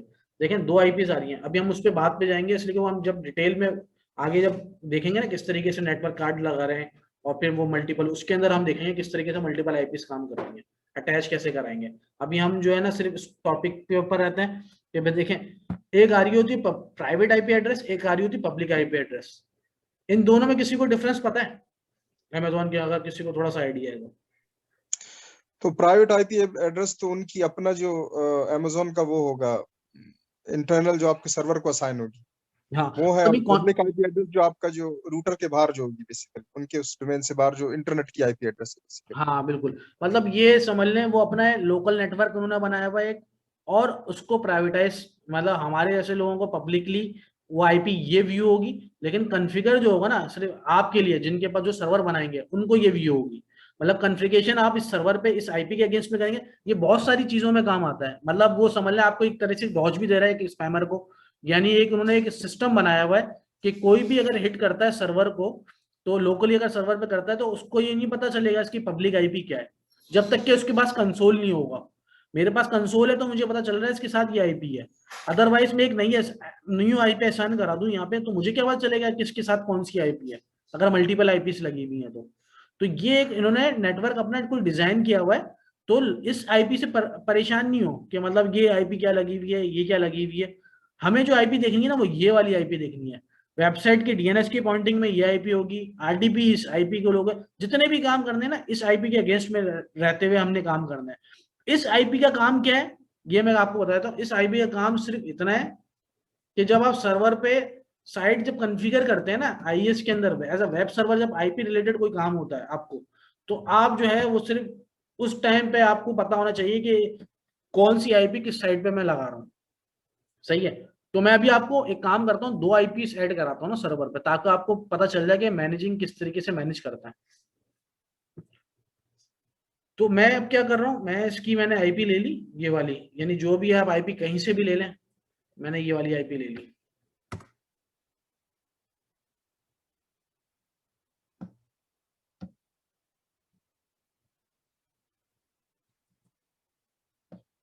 और मैं अपनी स्क्रिप्ट में गया, कुछ भी चेंज नहीं करना, आप बाकी डिफॉल्ट जाने दें बेशक। ये मैंने सिर्फ आईपी डाल दी, मैंने आपको बोला है सिर्फ इसके अंदर आईपी डालें और डोमेन नेम डालें। और क्या करें, यहाँ पे जब आएंगे ना तो ये ऑटोमेटिकली एक स्क्रिप्ट बनी हुई है, स्क्रिप्ट को थोड़ा सा समझ भी लें कि है क्या ये, वरना ये कमांड प्रॉम्प्ट पे भी जाएंगे ना सिंगल भी, अगर ये कमांड डालेंगे तो ये वैसे भी चलता रहेगा। मतलब अभी अगर मैं मुझे ये नहीं एक साथ कॉपी पेस्ट नहीं कर रहा, वरना मैं आपको पहले तो सिंपली बता देता हूँ ना एक एक करके कि कैसे करता है इसको। इसको आप सेलेक्ट कर लें सबको, कंट्रोल सी किया आपने, अब सर्वर पे आ गए। सर्वर पे आने के बाद आपने विंडोज खोला, CMD लिखा सिर्फ, अब ये CMD सर्च बार में आ गया, आपने इसको किया right click, run as administrator. हालांकि ये एडमिनिस्ट्रेटर ही है अकाउंट है हमारे पास, तो हमें जरूरत नहीं है, लेकिन बहुत सारे सर्वर्स ऐसे होते हैं अमेजोन के अलावा आपको रूट प्रिविलेजेस नहीं होते हैं, तो वो आपकी कमांड्स यहाँ पे नहीं चलेंगी। तो आप हमेशा ये रूटीन में आप बना लें कि वर्क के मतलब जब भी आप कमांड प्रॉम्प्ट या कोई इस तरह की एप्लीकेशन खोले, हमेशा रन एज एडमिनिस्ट्रेटर जरूर कर दिया करें। कुछ रिस्ट्रिक्शन होती हैं, तो ये मैंने सिर्फ क्लिक किया है इसके ऊपर राइट क्लिक करके, ये ऑटोमेटिकली सारी चीजें सारी स्क्रिप्ट रन हो गई हैं। कौन सी, ये वाली, कंट्रोल सी किया मैंने, कोई मसला नहीं है, मैं दोबारा कर देता हूँ, ये देखें, लेकिन उसमें एरर देगा, लेकिन कोई मसला नहीं है, हमारा काम हो चुका है। राइट क्लिक किया, उस पर बताया है कि भाई कि ये चीज हैं, तो दोबारा रूट के ऊपर ओवरराइड की है या कुछ काम नहीं होगा, पहले से ऑलरेडी बनी हुई है। एरर दे रहा है ये सारी चीजें, देखें ये एरर आ रहा है, ये सारा एरर आ रहा है, मतलब वो ऑलरेडी बना हुआ है। अच्छा मैं आईएस पे आ जाता हूँ। पहले आईएस पे आने के बाद मैंने राइट क्लिक किया, मैंने इसको किया रिफ्रेश और साइट्स को खोला, तो इसमें क्या आ गया, 2 साइट्स आ गई हैं।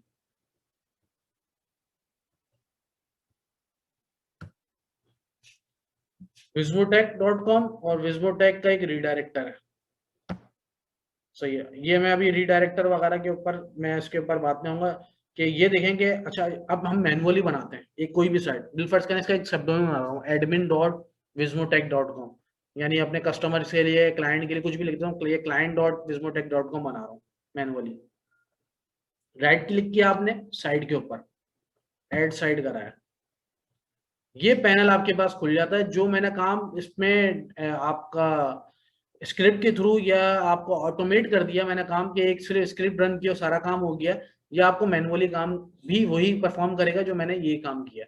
अच्छा ये काम कैसे किया, मुझे साइट नेम क्या रखना है, मतलब ये आपकी मैनेजमेंट के लिए होता है। असल जो हिट होती है ना वेब सर्वर पे, जो नाम यहाँ रखेंगे ना, जो आप गूगल पे सर्च करेंगे, वो घूमते फिरते सर्वर की आईपी देखेगा, सर्वर की आईपी इसको यहाँ पे फेंकेगी आईएस के अंदर, और आईएस में जो अगर वो जो डोमेन नेम पड़ा हुआ होगा ना उसको मिलेगा, उसके अंदर जो फाइलें पड़ी होंगी ये पाथ पे जो फाइलें रखी हुई होंगी वो उसको व्यू होंगी। यानी मैकेनिज्म मैंने आपको बता दिया, ये मैकेनिज्म ये है। मैं visvotech.com सर्च करा रहा हूँ ना, एग्जाम्पल दे रहा हूँ, अभी मैंने पॉइंटिंग नहीं कराई है, जो मैं सर्च करा रहा हूँ ना, तो वो क्या हो रहा है कि पहले visvotech देख रहा है, visvotech कहाँ पे है, यानी उसकी आईपी देख रहा है। कोई भी ब्राउजर उसको देखने के लिए, सर्फ करने के लिए पेज, वो पहले इसकी visvotech की आईपी देख रहा है, आईपी से वो चले गया होस्टिंग पे, के होस्टिंग कहाँ पे, नेम चिप पे।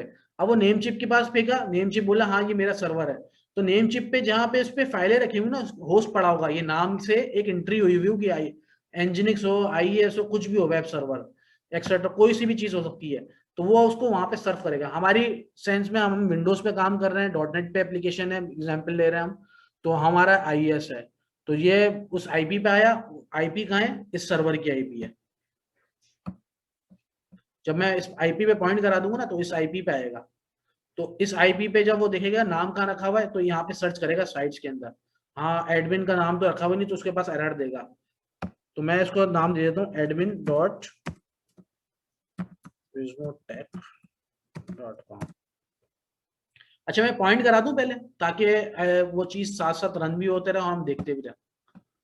मैं एक काम करता हूँ, विस्मोटेक को अभी थोड़ी देर के लिए साइट बंद कर देता हूँ। अच्छा, पॉइंट किस पे कराना है, यानी मेरा जो वेब सर्वर में बनाया है वो मैंने ये वाला बनाया है। इसकी पब्लिक आईपी क्या है, 5287.235.88। ये मेरे पास शायद यहाँ पे कॉपी भी है, यही आईपी है, ये मैंने कॉपी कर ली।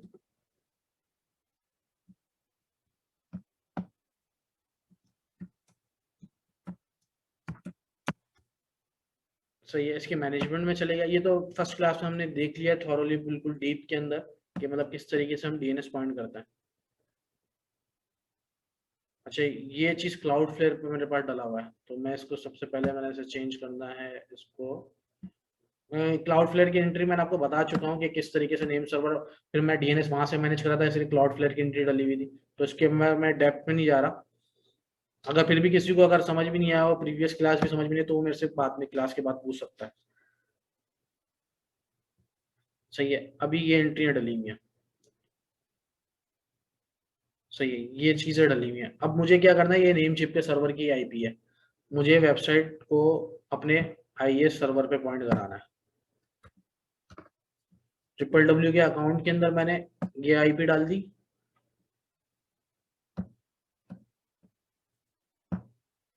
मेल सर्वर मेरा यहाँ से चल रहा हो या यहाँ से चल रहा हो, एक ही चीज है।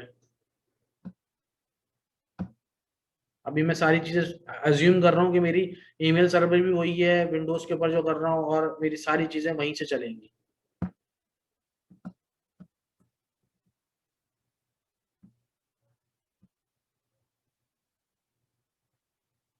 सही है, तो आपको पता कैसे चलेगा। अच्छा, ये मतलब पाकिस्तान के नेटवर्क में सबसे आखिर में जो फर्क पड़ता है वो पाकिस्तान के नेटवर्क में पड़ता है, थोड़ा ग्लोबली डीएनएस से ये एंड में इसके ऊपर रिजल्ट आता है, लेकिन फॉरन रिजल्ट आया कि मतलब जो आईपी इसके अगेंस्ट में आ गई है। अच्छा, ये पिंग का जो है ना, आपको, आप लोगों को आवाज तो आ रही है ना। जी जी। सही है, मतलब शायद किसी का क्वेश्चन क्या है, तो मैं, अच्छा, तो अब जो ये जो आईसीएमपी के ना, ये जो पिंग आता है इस सर्वर के ऊपर जाता है, जब कोई भी रिक्वेस्ट करता है ना कमांड प्रॉम्प्ट पे, कहीं से भी करे, फ्रांस से करे, कहीं से भी करे, अपने सिस्टम से करे, तो जो पिंग करेगा ना, तो पिंग की रिक्वेस्ट जो होती है ना, वो आईएसएमपी के प्रोटोकॉल के अगेंस्ट में जाती है। तो आईसीएमपी अगर उस सर्वर के ऊपर अलाउ कराया हुआ होगा तो पिंग आएगा। ऐसा नहीं है कि सर्वर बंद है, पिंग का मतलब आप ये समझ रहे ना कि सर्वर बंद है, ये तो सर्वर बंद है, हमारा तो सर्वर रेडी है, बिल्कुल ऑन है, ऐसा नहीं है। सही है, सर्वर आपका आपका रेडी है, सारी चीजें ऑन है इसके अंदर।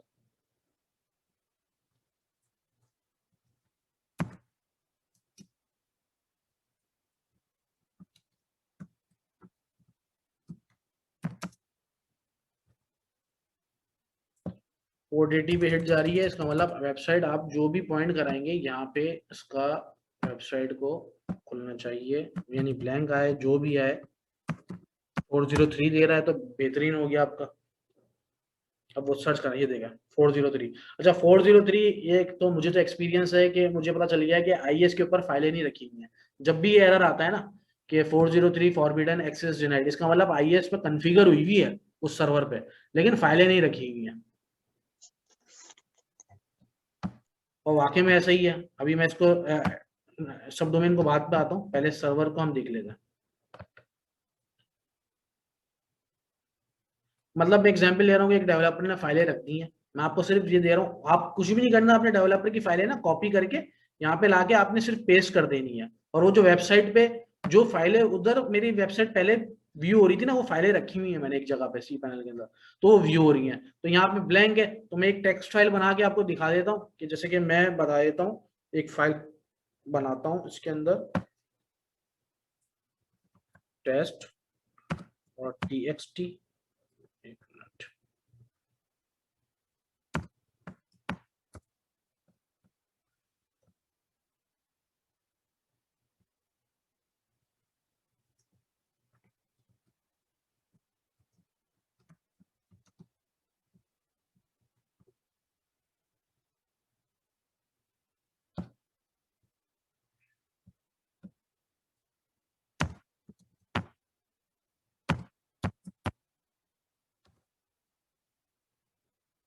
अच्छा ये क्यों दे रहा है test.txt पे?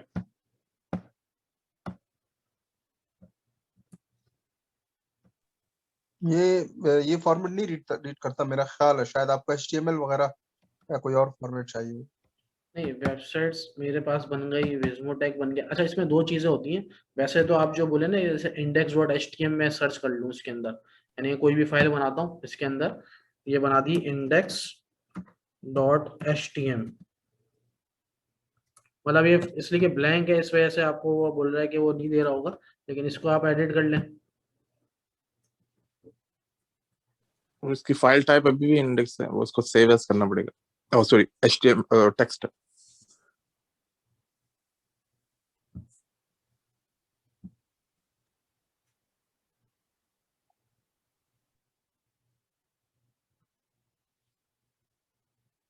अच्छा इसको आप इसके अंदर सेव करा दें।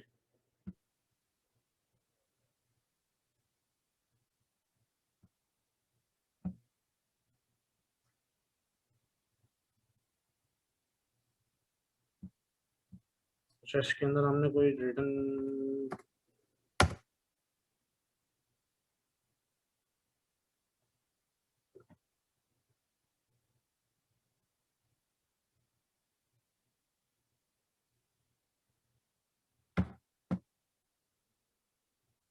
ये HTTPS पे जा रहा है। HTTPS तो हमारे पास लगा हुआ नहीं है, ये देखें ये रहा। HTTPS मैंने लगाया हुआ नहीं था ना वहाँ पे, HTTPS थोड़ी लगा हुआ है मेरे पास, साइट पे जो कॉन्फ़िगर हुआ हुआ है ना वो HTTP पे हुआ हुआ है। ये देखें, ये जो बाइंडिंग्स बनाई है ना मैंने www HTTP के अगेंस्ट में बनाई है, सही है। तो ये मेरी जो फाइल जो मैंने रख दी, मैं एग्जांपल दे रहा हूँ, कोई भी डेवलपर फाइल रख देगा ना, मतलब यहाँ पे एक्सप्लोर किया और यहाँ पे एक फाइलें रख दी, स्टैटिक फाइलें रख दी मिलफर्ड, आपने कुछ नहीं करना, आपने सिर्फ जाके पेस्ट कर दी है। पेस्ट करने के बाद जो इसी तरीके से जैसे कि ये आया ना AWS क्लास लिखा हुआ आ गया, मैंने एग्जाम्पल दिया कि मतलब किस तरीके से आपने, ये आपका समझ लो वेब सर्वर रेडी हो गया, IS वगैरह के साथ सारी चीजें एक्यूरेट के साथ, सारी चीजें आपकी web server as a ready हो गया। अच्छा इसके अंदर कोई क्वेश्चन है ताकि फिर मैं आगे इसको कंटिन्यू करूं? तो ये फाइल आपने जो ये फाइलें रखी हैं, ये जो विजमोटेक का जो आपने अभी बनाया उसकी डायरेक्टरी में रखी है, कहाँ रखी है आपने? मैंने इसकी फाइल मैनेजर पर रखी ना, जब जैसे ही मैं साइट क्रिएट करता हूँ ना, ये देखें। अच्छा आपने जो स्क्रिप्ट से क्रिएट की थी कि उसकी डायरेक्टरी ये होगी, उसका ये बिल्कुल बिल्कुल बिल्कुल, मैं मैनुअली बनाऊंगा ना। अभी देखें मैं क्या करता हूँ, मैं राइट क्लिक करता हूँ, एड साइड करा रहा हूँ, अब मैं मैनुअल कराऊंगा। मैंने आपको स्क्रिप्ट पे बना दिया ना तो बहुत सारे लोगों को समझ में नहीं आया होगा, अब मैं जब मैनुअल बनाऊंगा ना तो आपको समझ में आएगा कि होता क्या है, सही है। अब आपने साइट बना दी है, मैं बना रहा हूँ जैसे कि admin.vismotech.com, एक सब डोमेन है, इसके लिए रीडायरेक्टर नहीं लगेगा, मेन डोमेन के लिए हमेशा रीडायरेक्टर लगता है, सब डोमेन के लिए रीडायरेक्टर नहीं लगेगा। अच्छा admin.vismotech, जो स्क्रिप्ट काम कर रही है ना, मैं आपको वही चीज सेम एज इट इज वहां पे बना रहा हूँ। अच्छा ये कॉपी करके आपने होस्ट नेम भी वही सर्च कराना है। अच्छा ये जो नाम है ना, ये आपकी मैनेजमेंट के लिए है, ये कि IS में आप नाम क्या रख रहे हो, इस नाम से सर्फ नहीं होता। सर्फ से क्या होता है, सर्फ किससे होगा, होस्ट नेम पे जो एंट्री देंगे आप। अगर मैं इसमें admin.vismotech रख दूं और इसके अंदर मैं रख दूं -1, ये कभी भी सर्फ नहीं करेगा, एरर देगा आपको, इसलिए कि वो जब रीड करते हैं ना ग्लोबली, जैसे विजमोटेक को मैंने पिंग किया, वो सर्वर की IP आ रही थी, सर्वर IP इसको ग्लोबली जो है ना ब्राउजर के ऊपर, वो आपको यहाँ फेंक देता है इस सर्वर पे। सर्वर पे देखता है कि भाई आपके पास IS वगैरह कुछ है, तो वो बोलता है IS के पास फेंकता है, IS के पास जो एंट्री हुई थी ना विजमोटेक की, वो इनको नहीं देखता, वो उनको होस्ट को एंट्रियों को देखता है कि होस्ट नेम पे कौन सा पड़ी हुई है, तो होस्ट नेम पे जो पड़ी हुई होती है ना उसको सर्च करके लेके आता है। मैं एग्जाम्पल दे रहा हूँ। अच्छा पाथ आपको बोल रहा है कि भाई पाथ बताना है, ये पाथ आपका है जो फाइलें आपने जहां प्लेस करनी है। डी में गया, वेबसाइट पे गया, वेबसाइट पे 2 फोल्डर ऑलरेडी आ रहे हैं, तो मैंने क्या किया, एक मिनट में एक न्यू फोल्डर और सेम नाम से बना दें आप, ताकि यही मैनेजमेंट ये थोड़ा सा इजी हो जाएगा। नाम तो कुछ भी रख सकते हैं आप, लेकिन आपने नाम जो रखना है वो यही रखना है जिसकी आप साइड बना रहे हैं आप। ये देखें पाथ क्या आ गया, डी वेबसाइट्स के अंदर admin.vismotech.com, ये हो गई। अच्छा ये आ गई आईपी का। अभी तो एक आईपी है, मसला नहीं है। अगर मल्टीपल आईपीज आ रही होंगी ना सर्वर के ऊपर, तो आपको सेलेक्ट करना पड़ेगा कि ये वाली आईपी है।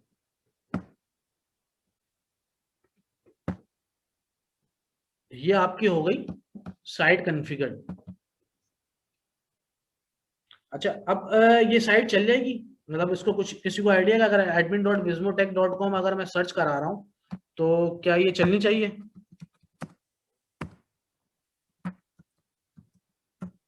ये नहीं चलेगी।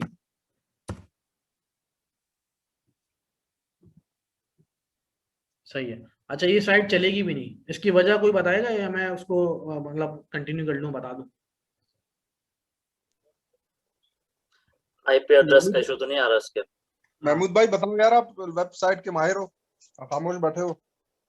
सॉरी मैं देख नहीं रहा था, मैं थोड़ा डिस्ट्रैक्ट हुआ हूँ। क्या पूछा, दोबारा पूछा? मैंने बोला कि मैं admin.vismotech.com मैंने सर्वर पे ना कॉन्फ़िगर कर दी है ये वाली, कि इस साइट पे ना आईएस के अंदर। अच्छा ये साइट चल नहीं रही, तो मैं ये बोल रहा हूँ ये बिल्कुल चलेगी भी नहीं। ये किसी को आइडिया क्यों नहीं चलेगी? मैं इसकी वजह बताऊं। आईपी एड्रेस तो नहीं है। कॉन्फ़िगर कैसे किए? कॉन्फ़िगरेशन पे बिल्कुल आईएस में जैसे नॉर्मल मैंने मैनुअल इंस्टॉल कर दिया, देखें ये भी कॉन्फ़िगर हुआ हुआ ना vismotech.com, ये चल रही है। अच्छा सॉरी आपकी जो सब डोमेन है वो पॉइंट नहीं हुई वहां से डीएनएस से। बिल्कुल करेक्ट आंसर है ये, कि आपने मामू होस्ट खुश पे है? तो कॉन्फ़िगर कर दिया है, आपने होस्ट पे तो कॉन्फ़िगर कर दिया है admin.vismotech.com, लेकिन जब admin.vismotech.com को आप पिंग करेंगे तो क्या वो आईपी आ रही है होस्ट की?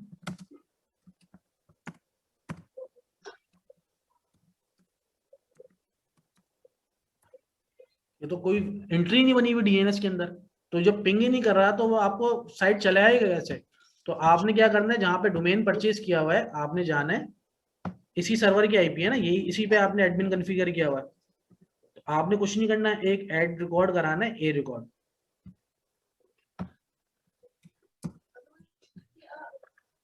और टीटीएल टाइम 1 मिनट का कर दें ताकि जल्दी आपको रिफ्लेक्ट हो जाए।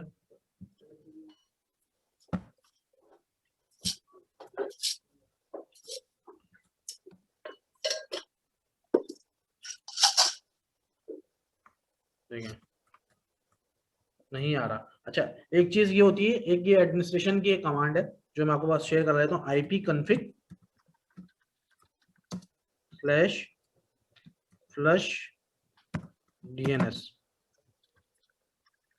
इसलिए कि मैं पाकिस्तान के नेटवर्क में आपको बोला ना थोड़ा सा स्लो होता है यहाँ पे ग्लोबली के हिसाब से, यहाँ पे तो रिजॉल्व करके नहीं लेके आ रहा, हालांकि मैंने एंट्री कर दी। अच्छा मैं यूएस वाले सर्वर पे आ जाता हूँ, यहाँ पे कह रहे हैं ना यहाँ पे हमारे जैसे है ना वर्जन आईएसपी और जो नेटवर्क के प्रोवाइडर हैं वो कैश कर लेते हैं 12 आवर्स के लिए। बिल्कुल ये तो है। यहाँ पे बिल्कुल सबसे एंड में यहाँ पे रिफ्लेक्ट होता है पाकिस्तान में। ये देखें यहाँ पे आईपी आपकी आ रही है, तो यहाँ पे अगर मैं admin.vismotech चलाऊंगा ना तो यहाँ पे साइट चलेगी। सबसे पहले तो मैं विस्मोटेक चला लेता हूँ।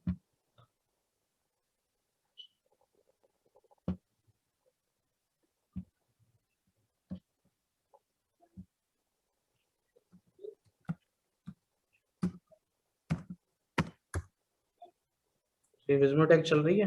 अच्छा इस पे 403 आना चाहिए। मैंने आपको बताया ना 403 का मतलब है आईएस पे कॉन्फ़िगर्ड है, और लेकिन फाइलें नहीं पड़ी हुई इसके अंदर।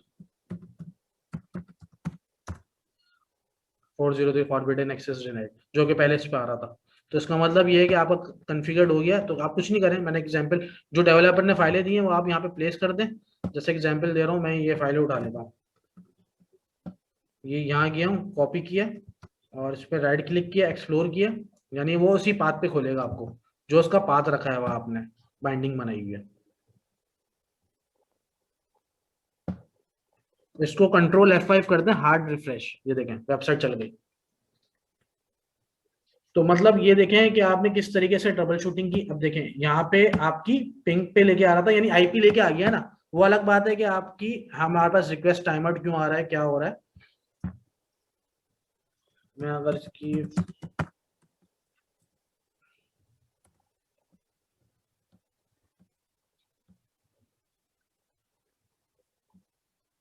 लेकिन आप जो फायरवॉल मैनेज कर रहे हैं ना, वो आप अमेजोन के पैनल से कर रहे हैं।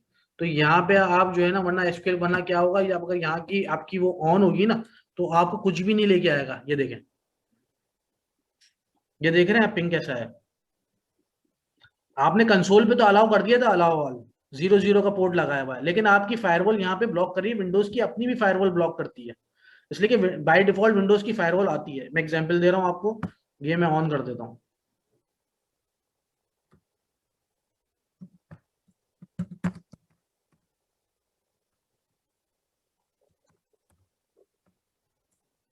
अच्छा, ये फायरवॉल डॉट सीपीएल डायरेक्ट उसको ले आता, वरना आप कंट्रोल पैनल पे जाएं, सिस्टम सिक्योरिटी में जाके विंडोज डिफेंडर करके, लेकिन ये कमांड पे आप जाके, अब जैसे कि मैं यहाँ जाता हूँ,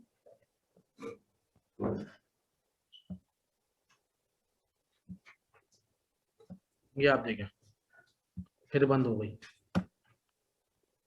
टाइम आउट आ गया।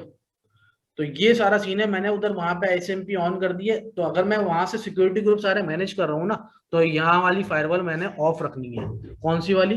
Windows firewall. तो इसलिए कि आपने तो सिक्योरिटी वहां से लगाई हुई ना, और अगर आपने यहाँ पे लगाई हुई है तो आपको फिर इसको मैनेज भी करना आना चाहिए। तो वो चले मैं अभी कवर करा लेता हूँ उसको, फिर हम थोड़ा बाद में देख लेते हैं इन चीजों को। मैं थोड़ा जब साथ साथ चल रहे हैं तो ये चीज भी देख लेता है। क्या कहते हैं, या अच्छा मैं इमरान वापस भाई, टॉपिक पे आऊँ या इसको ही कवर कर लूँ पहले पूरा? भाई क्वेश्चन है यहाँ पे मुझे जरा, वो जैसे कोई HTTPS कॉन्फ़िगर करना है, फिर मैं वो कैसे करूँ? HTTPS कॉन्फ़िगर करना है, आप इस पे आ गए। तो मुझे कोई सर्टिफिकेट चाहिए इसके लिए ऐसे? बिल्कुल बिल्कुल, सर्टिफिकेट तो चाहिए ना आपको। सर्टिफिकेट के बगैर आपको पहले तो क्रिएट करना है ना रिक्वेस्ट। आईएएस के अंदर आप आ गए यहाँ टॉप पे, जी जी सही है। आप यहाँ पे आए टॉप पे, सही है। यहाँ पे आ रहा है सर्वर सर्टिफिकेट्स, ठीक है। आपने इस पे डबल क्लिक कर दिया। अभी कोई भी सर्टिफिकेट यहाँ पे नहीं आ रहा है। आपने क्रिएट रिक्वेस्ट की, कॉमन नेम के अंदर आपने डाल दिया www डॉट, कोई भी डोमेन नेम होगा ना उसका www के साथ आपने कॉमन नेम डाल दिया इसका। 4W कर दिया आपने? हाँ www, हाँ 4 कर दिए, सॉरी, ये रहे 3 होगा, सही है। ऑर्गेनाइजेशन के अंदर आपका कंपनी का नाम आता है, तो कंपनी जो आपकी वेबसाइट है वही आपकी कंपनी हो गई। तो इसमें वी कैपिटल कर दें आप। ऑर्गेनाइजेशन यूनिट, जिस इंडस्ट्री की आपकी साइड है, ट्रेडिंग की है, आईटी की है, मैं एग्जांपल दे रहा हूँ, आईटी मेरी कंपनी है। सिटी कौन सी है?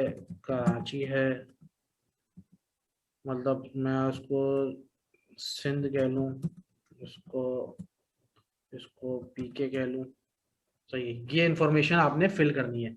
कोई भी सर्टिफिकेट आपने इंस्टॉल करना है ना, तो सबसे पहले आपको सर्वर से रिक्वेस्ट करनी पड़ती है, सीएसआर जनरेट करना पड़ता है। ये लाजमी है। जब तक आप ये ऑथेंटिकेशन करवाता है एसएसएल की ना, कि आप क्लाइंट लेवल पे और सर्वर लेवल पे ऑथेंटिकेशन कराने के लिए आपको क्रिएट रिक्वेस्ट करनी पड़ती है सर्वर से, सीएसआर जनरेट कर, इसको कहते हैं सीएसआर जनरेट करा के दो मुझे।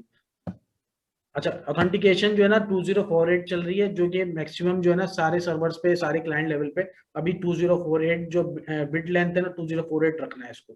बाकी इसको आप इसको डिफॉल्ट जाने दें, माइक्रोसॉफ्ट वाले से जो आपका जो मेथड आ रहा है ना वो डिफॉल्ट जाने दें। लेकिन जो ये है ना बिट लेंथ, आप 2048 कर दें। या 1024 होता है या 2048 होता है, मैं 2048 करता हूँ। नेक्स्ट किया, आपने पाथ बताया। अच्छा, इसमें मैं एक फोल्डर बना लेता हूँ अपने लिए, इसलिए कि मैं अज्यूम कर रहा हूँ कि मेरे पास और भी साइटें आएंगी जिस पे एसएसएल लगाना है।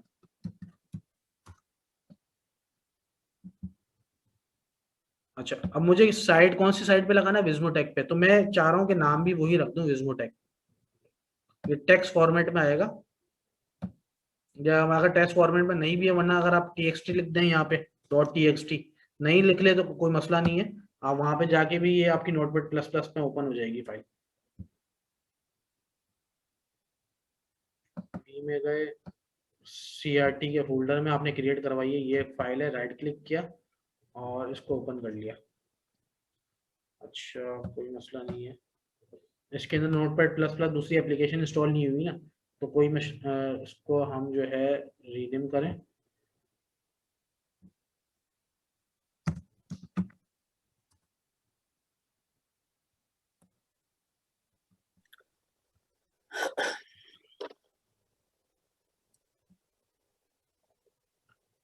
इसका मतलब वही, एक मिनट वापस आ जाए।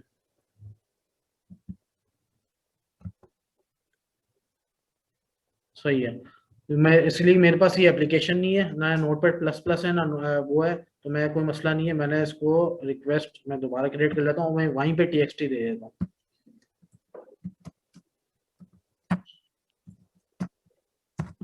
आपके पास होगा तो आपके पास इशू नहीं आ रहा होगा ये, इसलिए कि मेरे पास अभी बिल्कुल फ्रेश विंडोज है।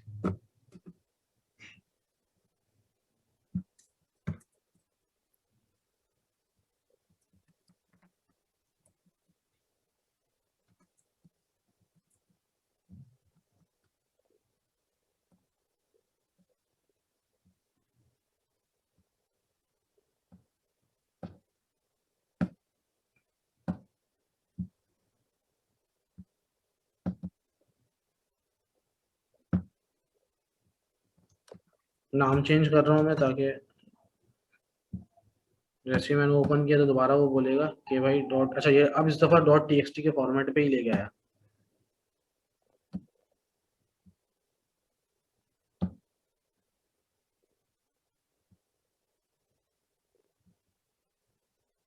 देखें ये टेक्स्ट फॉर्मेट के अंदर आ गया तो कोई मसला नहीं है, एडिट करना है ओपन करना है वो असल में एप्लीकेशन पे ले गया था। अच्छा ये कंट्रोल ए किया आपने, कंट्रोल ए करने के बाद आपने इसका कोई सा भी आपका सर्विस प्रोवाइडर है, मतलब डिफरेंट सर्विस प्रोवाइडर हैं जो एसएसएल आपको देते हैं, वहां पे आपने ये सीएसआर जनरेट करना है और वहां से उनसे एसएसएल ले लेना है, या वो आपसे सीएसआर मांगेंगे। आपने एसएसएल ले लिया, SSL.crt की फॉर्म में होता है, मतलब मैं एग्जांपल दे रहा हूँ कि .crt की फॉर्म में आएगा वो आपके पास SSL जब एक्सट्रैक्ट करेंगे।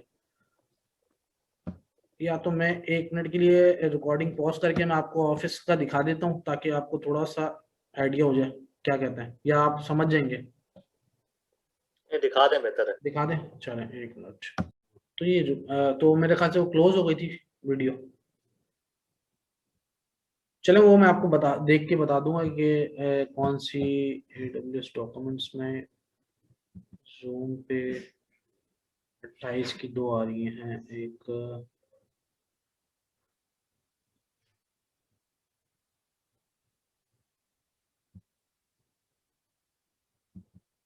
अच्छा सेट है, तो मतलब वो मैं देख लूंगा कि अगर कोई चीज होती है तो फिर मैं आपको बता देता हूँ, वो दोनों वीडियो से दूंगा अगर 2 में आई है तो। सही है। अच्छा तो ये स्टॉप कर दिया सर्वर मैंने। अच्छा अभी तो रिकॉर्डिंग ऑन है ना, सही है अभी रिकॉर्डिंग ऑन है, तो स्टार्ट कर दिया।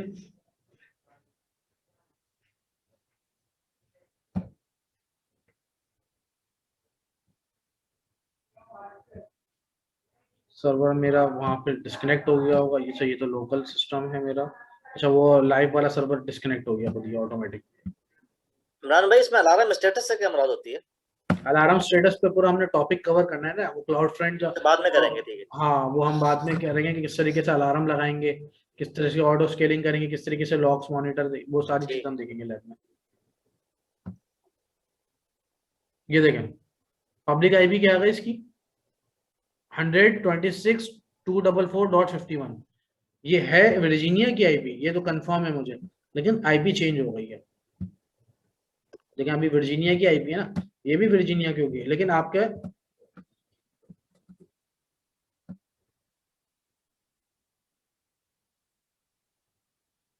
ये देखें ये वर्जीनिया की ही आईपी है, लेकिन आपकी साइट बंद हो गई होगी।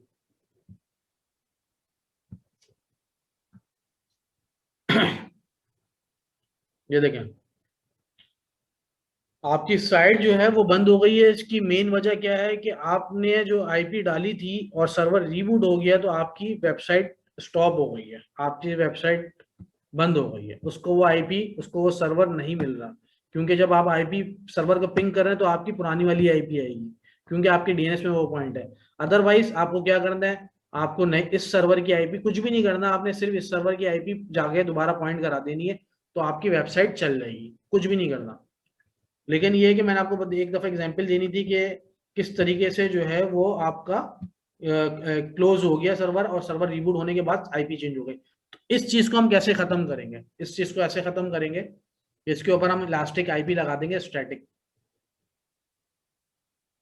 इलास्टिक आईपी कहाँ पे आएगी, बिल्कुल जहाँ पे वॉल्यूम्स आ रहे हैं, वॉल्यूम्स के अंदर नेटवर्क एंड सिक्योरिटी के टैब के अंदर इलास्टिक आईपीज आ रही हैं। अभी 0 आ रही है क्योंकि ये डेडिकेटेड आईपी होती है, ये $4 आपको कॉस्ट करती है। सही है, अगर आप अपने पास प्रैक्टिस करेंगे तो $4 उसकी कॉस्ट होगी और जिस इंस्टेंस पे लगाएंगे। सही है, तो आपने क्या करना है, मैंने करना है एक एक्शन में जाके, अच्छा 1 मिनट, सबसे पहले तो आप एलोकेट इलास्टिक आईपी एड्रेस करा लें, फिर आप एक्शन में जाके आपके पास ऑप्शन इनेबल होंगे। अच्छा, ये कहाँ से कराना है, अब ये तो आपको शायद क्लियर हो गया होगा कि कौन से रीजन में के लिए करानी है।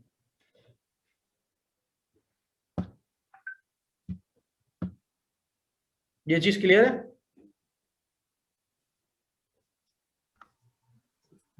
यहाँ पे आप वही रीजन लिखेंगे जो आप जिसके ऊपर आपने सर्वर बनाया हुआ अपना ना। हाँ देखें, आपका 1A नहीं है।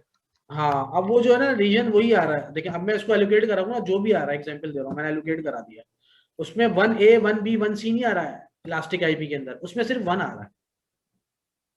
देखें ये वाला आ रहा है, और जब हम वॉल्यूम ऐड करा रहे थे तो उसके अंदर क्या आ रहा था, US-East 1A 1B 1C 1D, ऐसा ही था। यहाँ पे सिर्फ एक ही आ रहा है, तो यहाँ पे आपको गर्ज नहीं है इलास्टिक आईपी लेते हुए आप जो भी डिफॉल्ट लेंगे ना। अच्छा मैं सबसे पहले तो मैं इस पे टैग कर देता हूँ कौन से सर्वर पे लगा रहा हूँ मैं। ये मैंने आपको बोला ना, हर चीज की टैगिंग जरूरी है।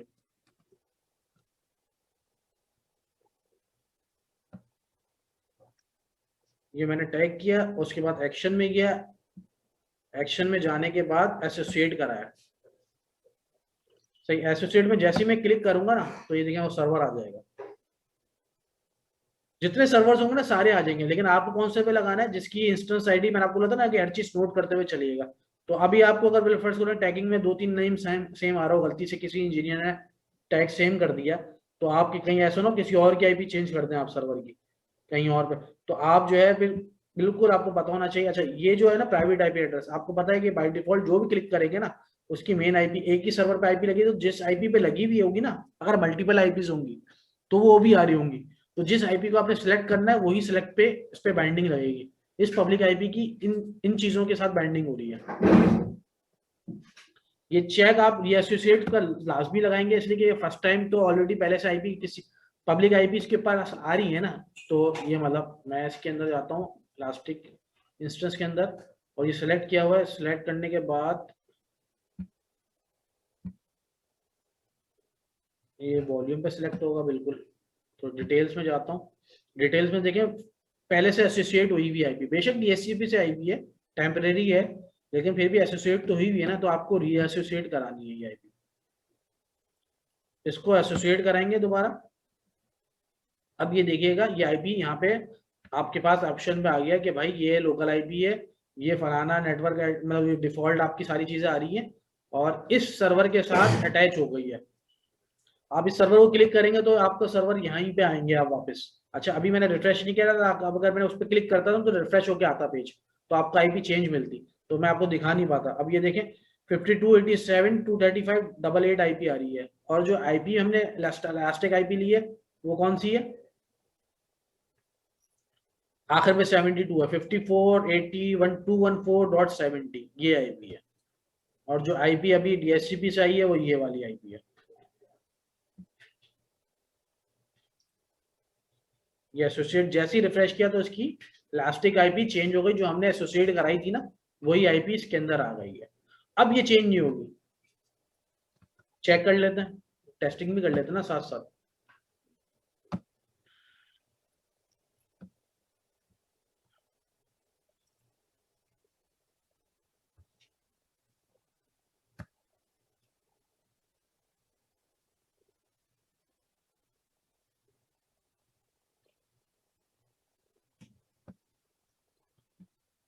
तो ये तो जैसी ही स्टॉपिंग होगी सारे प्रोसेस लेके आ रहा है। अब आपकी आईपी ये परमानेंट आपकी हो गई है, ये आईपी अब आपसे कोई भी नहीं ले सकता अनटिल अनलेस आप डीएसोसिएट ना कराएं। डीएसोसिएट क्या है, अगर डीएसोसिएट पे भी नहीं जाएगी आपकी कॉस्टिंग बढ़ती रहेगी जब तक आप इसको डिलीट नहीं करेंगे। अच्छा एक ऑप्शन ये है कि मुझे सर्वर से हटानी किसी और पे लगानी है, तो मैं क्या करूंगा, एक्शन पे जाऊंगा और डीएसोसिएट कर दूंगा। जैसे ही डीएसोसिएट करूंगा तो बोलेगा भाई जैसे डीएसोसिएट करूंगा बता रहे कि भाई सर्वर पे लगी हुई है, ये नेटवर्क कार्ड की आईपी है, फलाना फलाना जो भी इन्फॉर्मेशन है, जैसे डीएसोसिएट करूंगा वहां से आईपी हट जाएगी। लेकिन मुझे एसोसिएट डीएसोसिएट नहीं करना, मुझे आपको दिखाना है कि भाई वो सर्वर पे आईपी फिक्स हो गई है।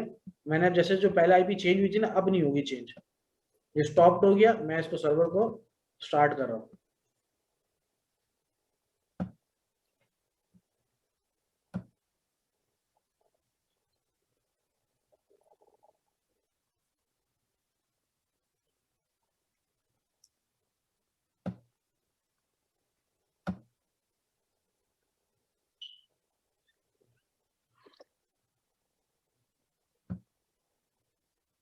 ये देखें रनिंग हो गया, रनिंग इंस्टेंस आ गया, चेकिंग भी, स्टेटस भी चेक हो जाएगा। लेकिन आईपी देखें आपकी फिक्स हो गई है। अब मुझे कुछ भी नहीं करना है, मुझे कॉपी करना है, डीएनएस में आना है,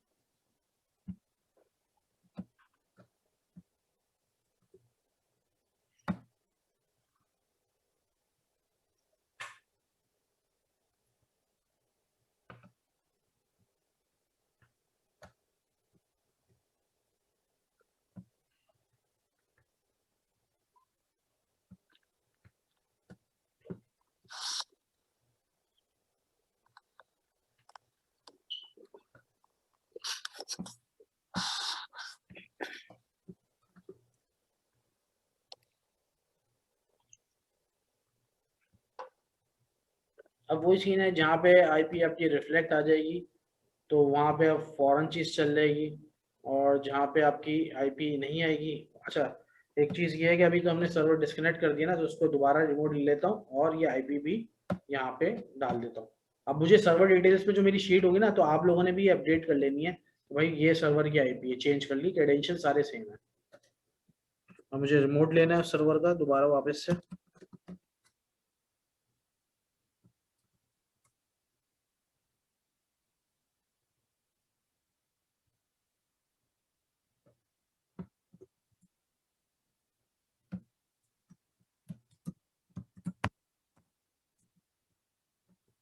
रिमेम्बर चेक लगा दूंगा, तो फिर एक दफ़ा आपके पास पूछ के ये भी डोंट आस्क लगा दूंगा, डायरेक्ट कनेक्ट हो जाएगा।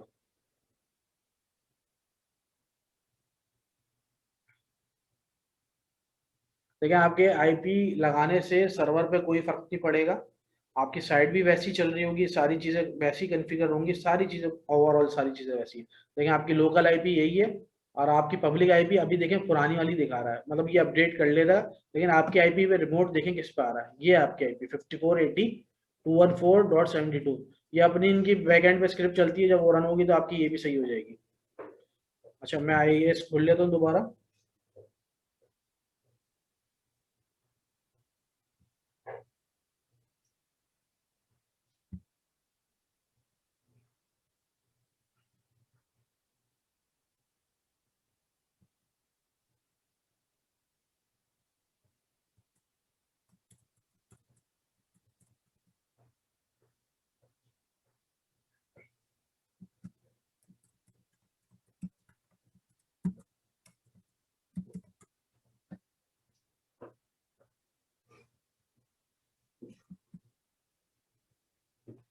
सर्वर जो है आपका ये आ गया, सही है।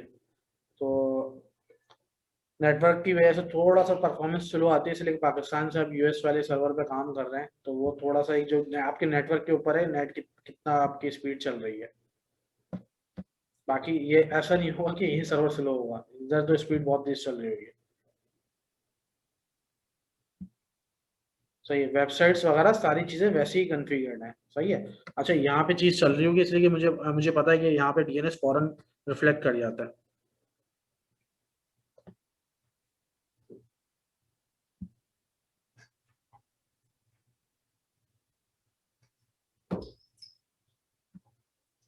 अच्छा नेटवर्क डिस्कनेक्टिविटी आप लोगों को भी हो रही है, लेकिन ये आवाज मेरी आ रही है, मुझे ऐसा लग रहा है नेटवर्क स्लो हो रहा है। नहीं इधर तो ठीक है, इधर सही आ रही है। सही है, आवाज तो सही है ना इसका मतलब। अच्छा पिंग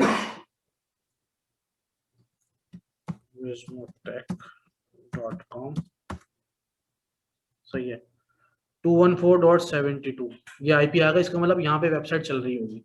अच्छा मैं वापस उसके ऊपर आता हूँ अपने कमांड प्रॉम्प्ट पे। ये मेरा कंप्यूटर मतलब पाकिस्तान के नेटवर्क पे कनेक्ट है।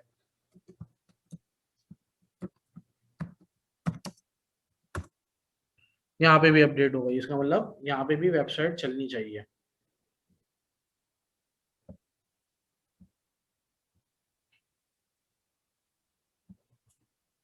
देखिए ये नहीं चल रही थी ना, तो मैं इसको कंट्रोल F5 करता हूँ, तो ये जो है बेसिकली आपकी वेबसाइट चल गई है, यानी वापस आपने पॉइंट करा दिया।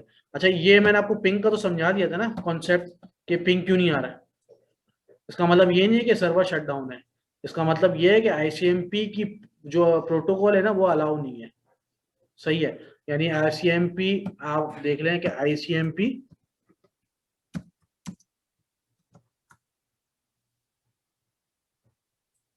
का ये प्रोटोकॉल है पूरी,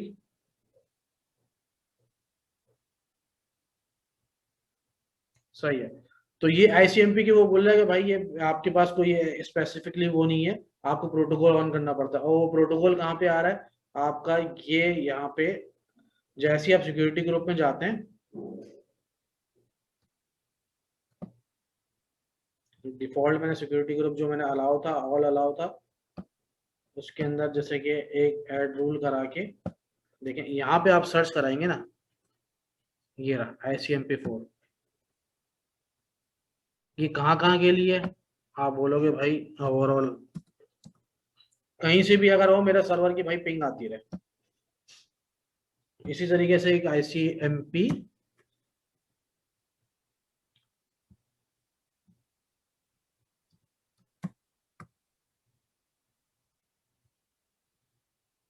तो ये 6 है, ऑल ICMP वर्जन 4, सही है। ये आपने कर दिया, मतलब अगर वो मैंने कस्टम रखा हुआ तो कस्टम नहीं, ये वाला चलेगा, बेशक वो आप उसको डिलीट कर दें।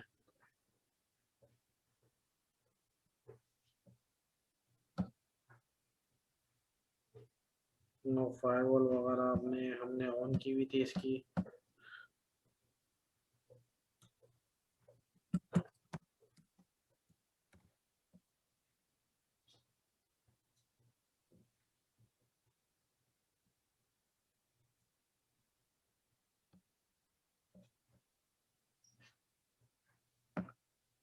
सही है, तो बेसिकली जो है वो आपका सर्वर आपको पॉइंट हो गया है, सर्वर आपका रेडी हो गया है, आपने वहाँ पे इंटीग्रेट कर दिया है पिंग वगैरह, मतलब जो भी है आपने जैसी फायरवॉल डिसेबल, वो फायरवॉल आपने डिसेबल रखनी है विंडोज फायरवॉल ना, मतलब इसलिए कि बेसिकली आप जो मैनेज करेंगे ना जितने भी ग्रुप्स होंगे, इसलिए डबल डबल अगर आप डबल सिक्योरिटी रख सकते हैं तो डबल सिक्योरिटी रख लें, कोई इशू नहीं है। तो वो आप फिर उस हिसाब से रख लें। मतलब आपको मैं अच्छा एक और चीज मैं समझा दूं कि इसके अंदर जैसे कि रूल्स होते हैं ना, मैं इसको ऑन कर देता हूँ।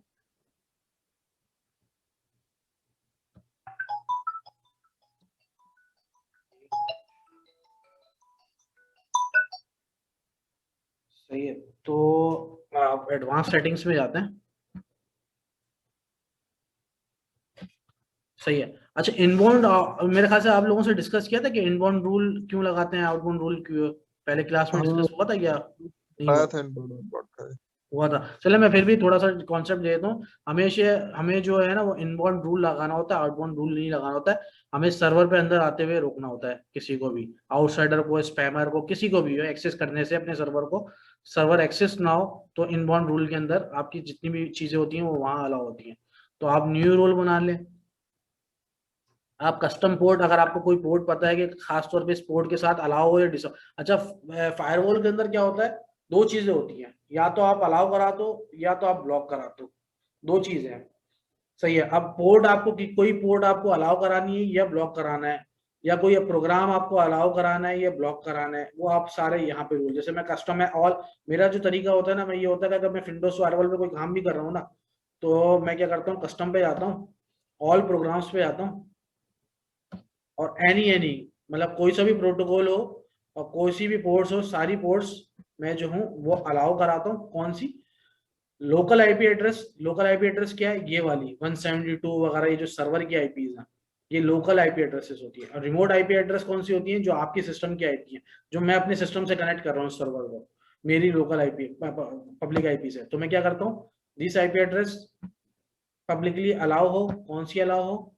मैं गया ipinfo.io, अपनी आईपी निकाली मैंने पब्लिक,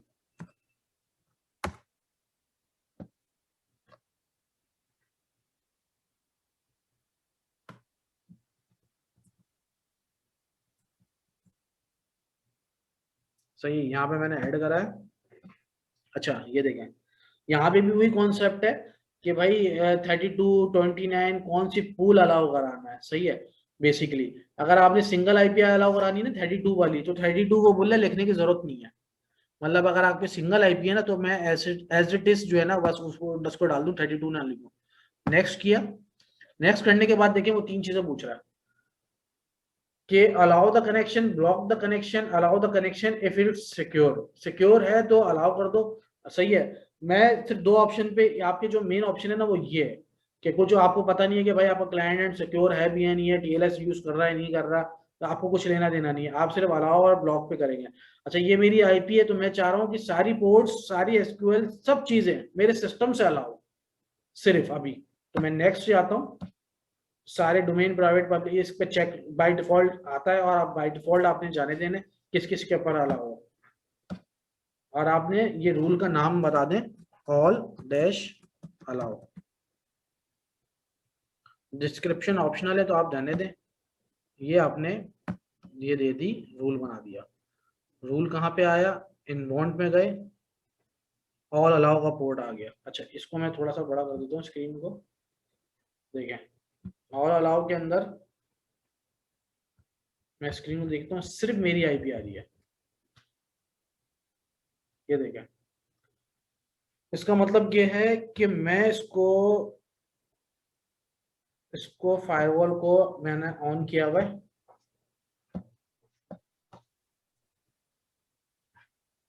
ठीक है, फायरवॉल मेरे पास ऑन है। सही है, मेरे पास ये vismotech.com आईपी आएगी और आईपी के साथ पिंग भी आएगा। आप समझ में आया आपको? मतलब आप अगर पिंग करेंगे ना तो आपके पास शायद नहीं आएगी आईपी। आप अपने सिस्टम पे पिंग करें, कोई भी एक बंदा सिस्टम पे अपने पिंग कर ले। आवाज आ रही है आप लोगों को? मेरे ख्याल से कनेक्ट हैं या आवाज आ रही है? बिल्कुल आ रही है। अच्छा आवाज आ रही है। हमने चलो म्यूट किया हुआ है तो वो टाइम लग जाता है। अच्छा अच्छा अच्छा अच्छा, मैं समझे शायद वो ऐसा ना हो कि कनेक्ट। हम सबने म्यूट किया हुआ है ना। सही है सही है। आप क्या तो पिंग करके देखें। हाँ आप पिंग करें, देखें पिंग में देखें आईपी तो आ रही होगी, लेकिन आईपी के साथ ये जो रिप्लाई आ रहे हैं ना, ये रिप्लाई नहीं आ रहे, टाइम आउट आ रहा होगा। तो मुझे ये आ रहा होगा आपके पास ऐसे करके। अच्छा एक मिनट में करता हूं अपनी ना इस वाली ipinfo.io से ये वाली आईपी है ना, वो बता दें मुझे क्या करना है, क्या आईपी लिखनी है। मतलब ipinfo.io ब्राउजर पे डालें और जैसे ये पेज खुल जाएगा, आपकी आईपी चेंज होगी ये वाली, तो वो आईपी जो आ रही है वो मुझे आप बता दें। पहले तो आप पिंग करके देखें कि पिंग आ रहा है vismotech.com पे। अच्छा एक मिनट, कमांड प्रॉम्प्ट खोल लें।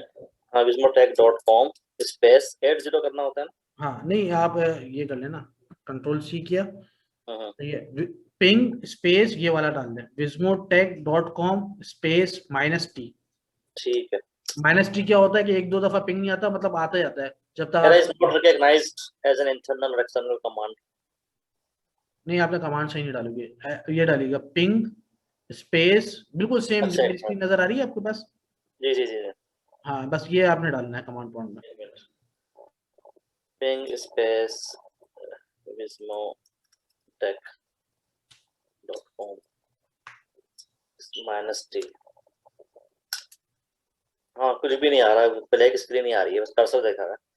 Pinging vismotech.com with 32 bytes of data 54802142 IP आ रही है, रिक्वेस्ट टाइम आउट। हाँ बस सही है। अब वो आपने ये लगाया हो ना, इसको लगाए रखिएगा। आप मुझे अपनी आईपी बता दें, ये वाली ipinfo.io। मतलब बेसिकली मेरा बताने का मकसद ये है, अगर ना भी बताएं वो आएगी 110%। तो इसलिए कि मैंने प्रोटोकॉल जो है फायरवॉल ऑन कर दी है, और फायरवॉल ऑन करने के बाद मैंने कस्टम रूल बता दिए कि भाई इसके अंदर ये आईपीज जो है ना, सारा ट्रैफिक इनके साथ ऑन हो। अब क्या होगा कि आपके पास जब ब्लॉक करेंगे ना, आप जब चीजें कर रहे होंगे तो सिक्योरिटी ग्रुप में अलाउ भी होगा, तो आपके पास चीजें ब्लॉक हो रही होंगी, जैसे आईसीएमपी पिंग नहीं आ रहा, सारी चीजें हो रही हैं, ब्लॉक हो रही हैं। तो वैसे तो मैंने आपको बता दिया कि ये फायरवॉल जो है ना किसी काम की नहीं होगी, अगर आप वहां से मैनेज कर रहे हैं तो आपको ये ऑफ करनी है, फायरवॉल ऑफ कर दे।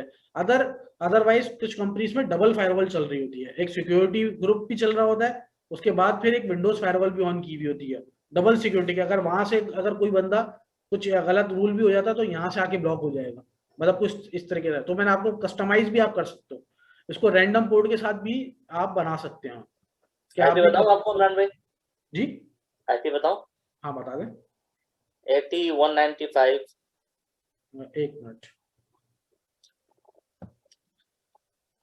जी बताएं। 80.195 5745 45 यही है जी। अच्छा, अब देखिएगा आपके पास पिंग आना शुरू हो गया होगा।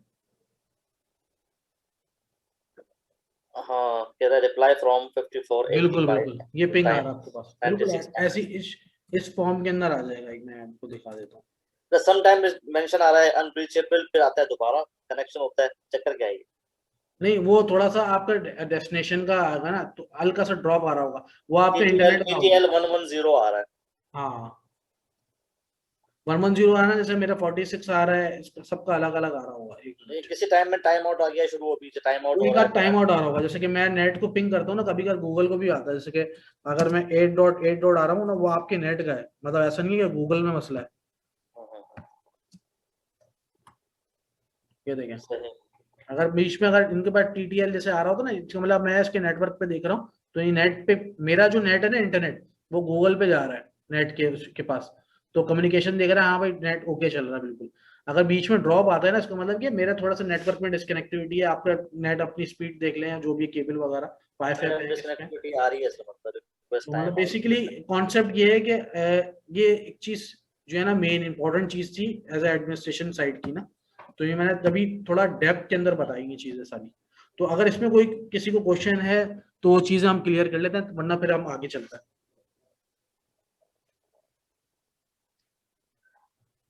आगे चलें, क्योंकि क्वेश्चन तो फिर बाद में निकलेंगे जब दोबारा उसको देखे करेंगे। हाँ सही है, वो आप जब ये वीडियो अभी तो बहुत ही मुश्किल है क्वेश्चन, बाजू का जहन में इस टाइम पे चेहरे पे आगे जा रहे हैं। इशू नहीं है, कोई इशू नहीं है। वो तो आप जब प्रैक्टिस करेंगे, सारी चीजें करेंगे, इनको अपने हिसाब से इम्प्लीमेंट करेंगे वीडियो को देखते हुए, तो फिर आपको जो चीजें होंगी तो फिर वो मुझे आप बताइएगा, ताकि फिर उसको बैठ के रिजॉल्व करेंगे।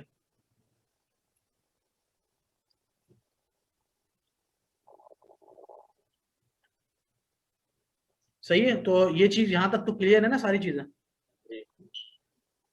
तो अब जो हमारी जो चीजें हैं वो कौन कौन सी कंप्लीट हो गई हैं, वो हमने डेडिकेटेड आईपी लगा के चेक कर ली कि सर्वर पे डेडिकेटेड आईपी कैसे लगाते हैं, स्टोरेज लगा ली है हमने, IS में website pointing web server as a configure कर लिया है।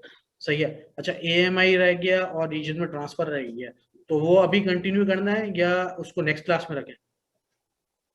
मेरे ख्याल में एक दो चीजें थोड़ा सा इसको यहाँ पर जो है ना अभी स्टॉप करके, मेरी एक जहन में बात आ रही है, वो ये आ रही है, जितना अभी तक हम लोग कर चुके हैं ना, तो इसका आप एक जो है ना, जैसे फॉर एग्जांपल आप क्लाइंट हैं, ठीक है ना, हमें आप एक पेपर बना के दें, एक रिक्वायरमेंट दें from the start till now today, जो भी हमने पढ़ा है, कि हम उसकी एक असाइनमेंट खुद बनाएं एज अ ग्रुप स्टडी करके।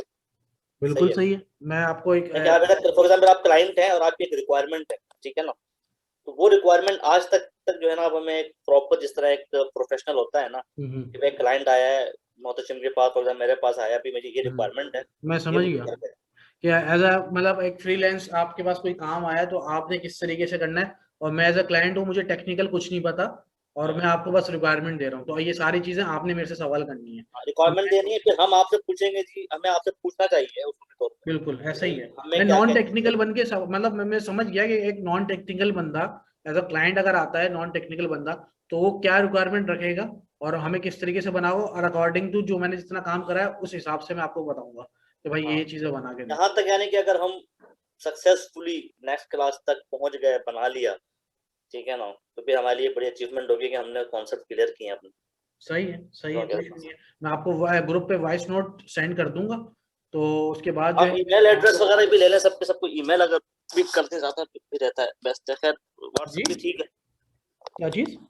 एक रिटन फॉर्मेट के अंदर जो है ना, वर्ड की फाइल पे आप एक हमें रिक्वायरमेंट दें ना, पूरा असाइनमेंट बना के सेट है, कोई इशू नहीं, जिसमें विंडोज सर्वर हम बनाएं, फिर हम उसको वेब सर्वर से कनेक्ट उसको करें, फिर उसके बाद हम इसी तरीके से नहीं, मसला बताऊं क्या मसला ये कि रिटर्न फॉर्म में तो बहुत इजी तरीके हो कर जाएगा ना लेंगे आपके सारे। पास, तो मतलब मैं उसके अंदर आपको सारी चीजें मेंशन कर दूंगा, वो आप देख के कर लेंगे। असल चीज होती है कम्युनिकेशन करके आपको समझना भी है ना मैं क्या बात कर रहा हूँ और आपने क्या चीज समझनी है, फिर उस पर आप क्वेश्चन करेंगे मेरे से कि भाई मैं, इसलिए कि रिटर्न में तो दे दिया ना, तो मैं क्या लिखूंगा, create a Windows server 2019 and install IIS, ये तो मतलब एक बिल्कुल वैसा हो गया ना, ये फिर वो रिक्वायरमेंट नहीं रही कि जो हमारी असल जो रिक्वायरमेंट है कि मतलब आपको छोटी चीजें, कुछ ऐसी चीजें होंगी जो मैं आपको बताऊंगा भी नहीं, आपने खुद समझनी है, मतलब वो फिर वॉइस में ही बताऊंगा, जैसे कि बात होती है क्लाइंट से कि मैं आपने कॉल की, मैंने एज अ क्लाइंट हूँ, मैंने अपनी रिक्वायरमेंट बताई।